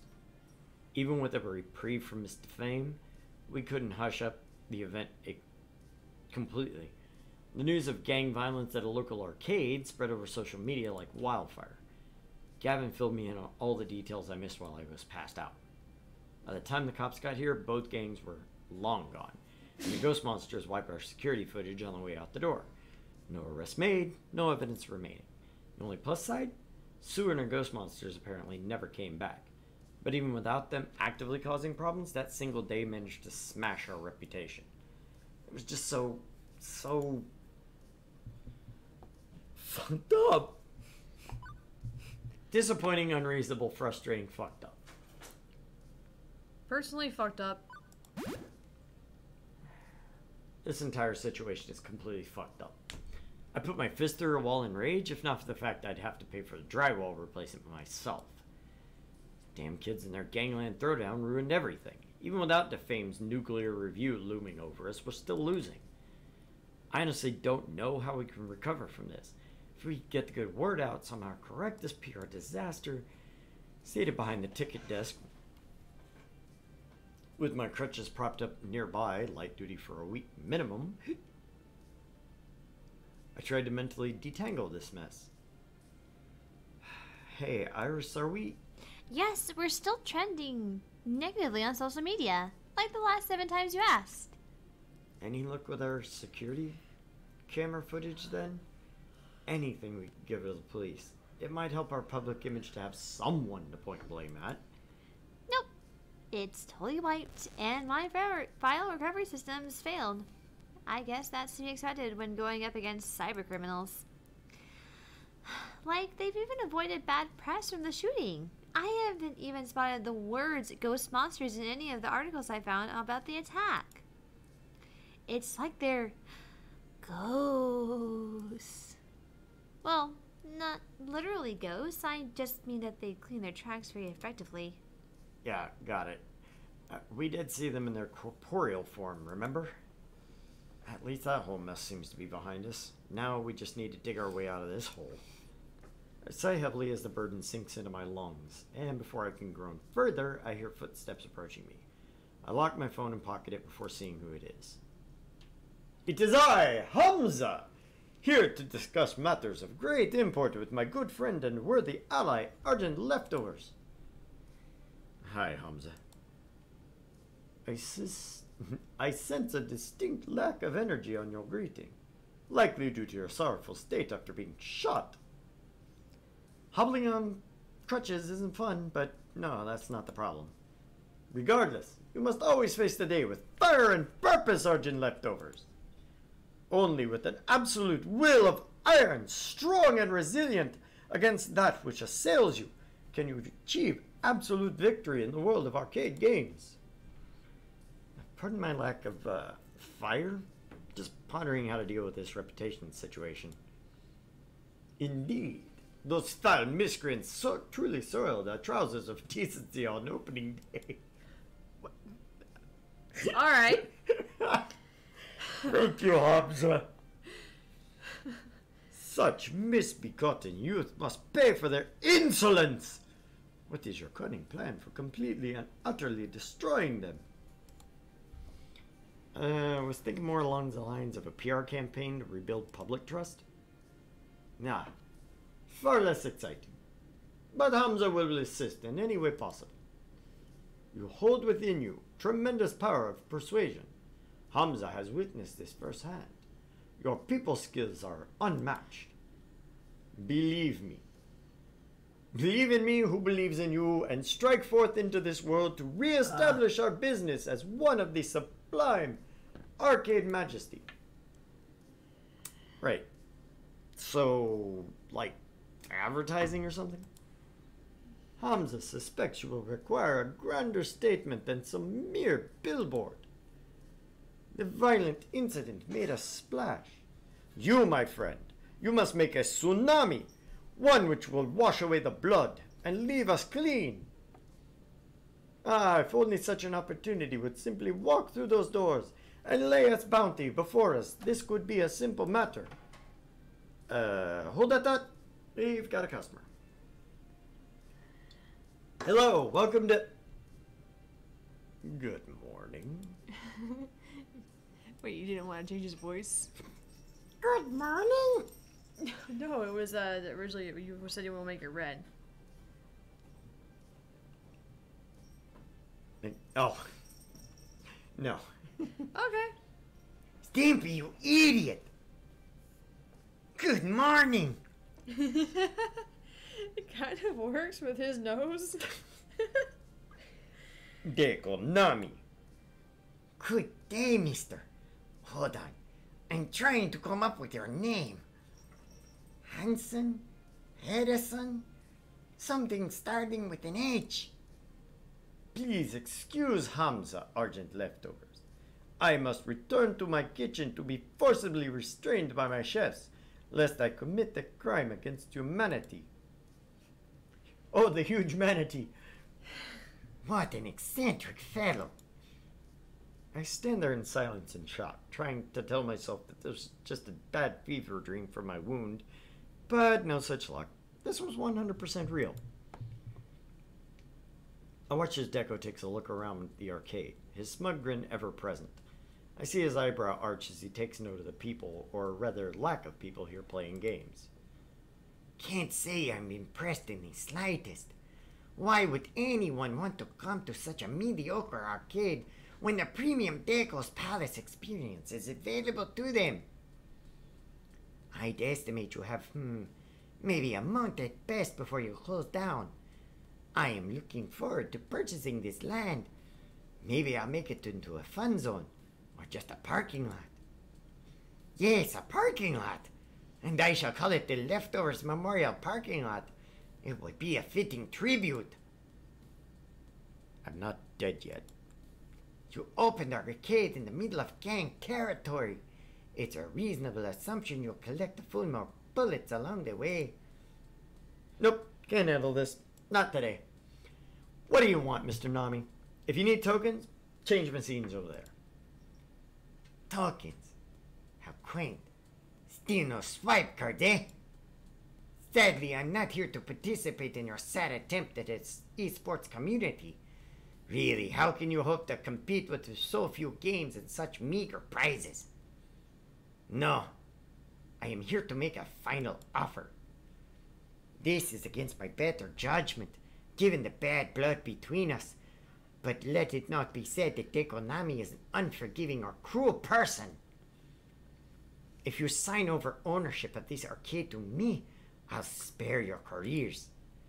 Yes, even Miss Fairchild and Miss Wolf, I'm sure I can find something for them to do at one of my facilities.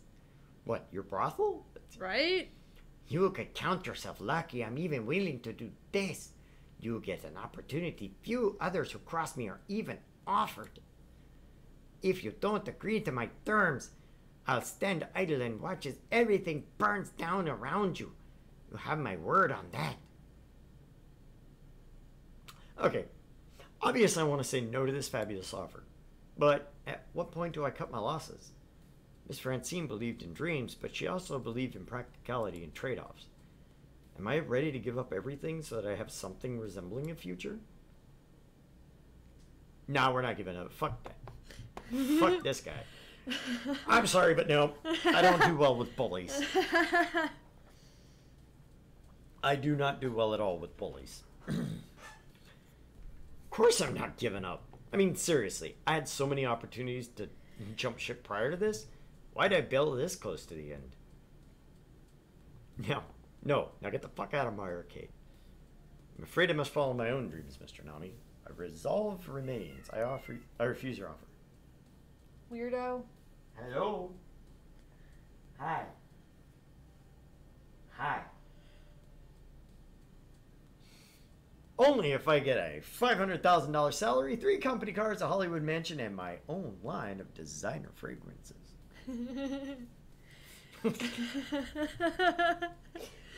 I like that one. I do, actually. Yeah, fuck yeah, I'm ready to sell out completely. I do have a few terms and conditions, however. I'm going to require $500,000 a year, including stock options in Deco's Palace. I'll need some cars, the kind you only see on fancy 80s cop shows. He's over there. Just walking around, crying. For no good reason. Just crying. 50-room mansion with a majestic overlook of the ocean. Servants to feed me grapes. My own TV and movie franchise about my amazing exploits. And if you could throw in your kidneys, that'd be great too. Kidneys go for a lot on the open market. So, deal? I'll take that as a no.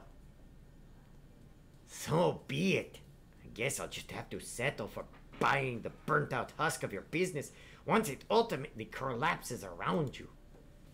I think you underestimate the damage being associated with the criminal element can do, Mr. Leftovers. It's enough to ruin even the mightiest of arcades.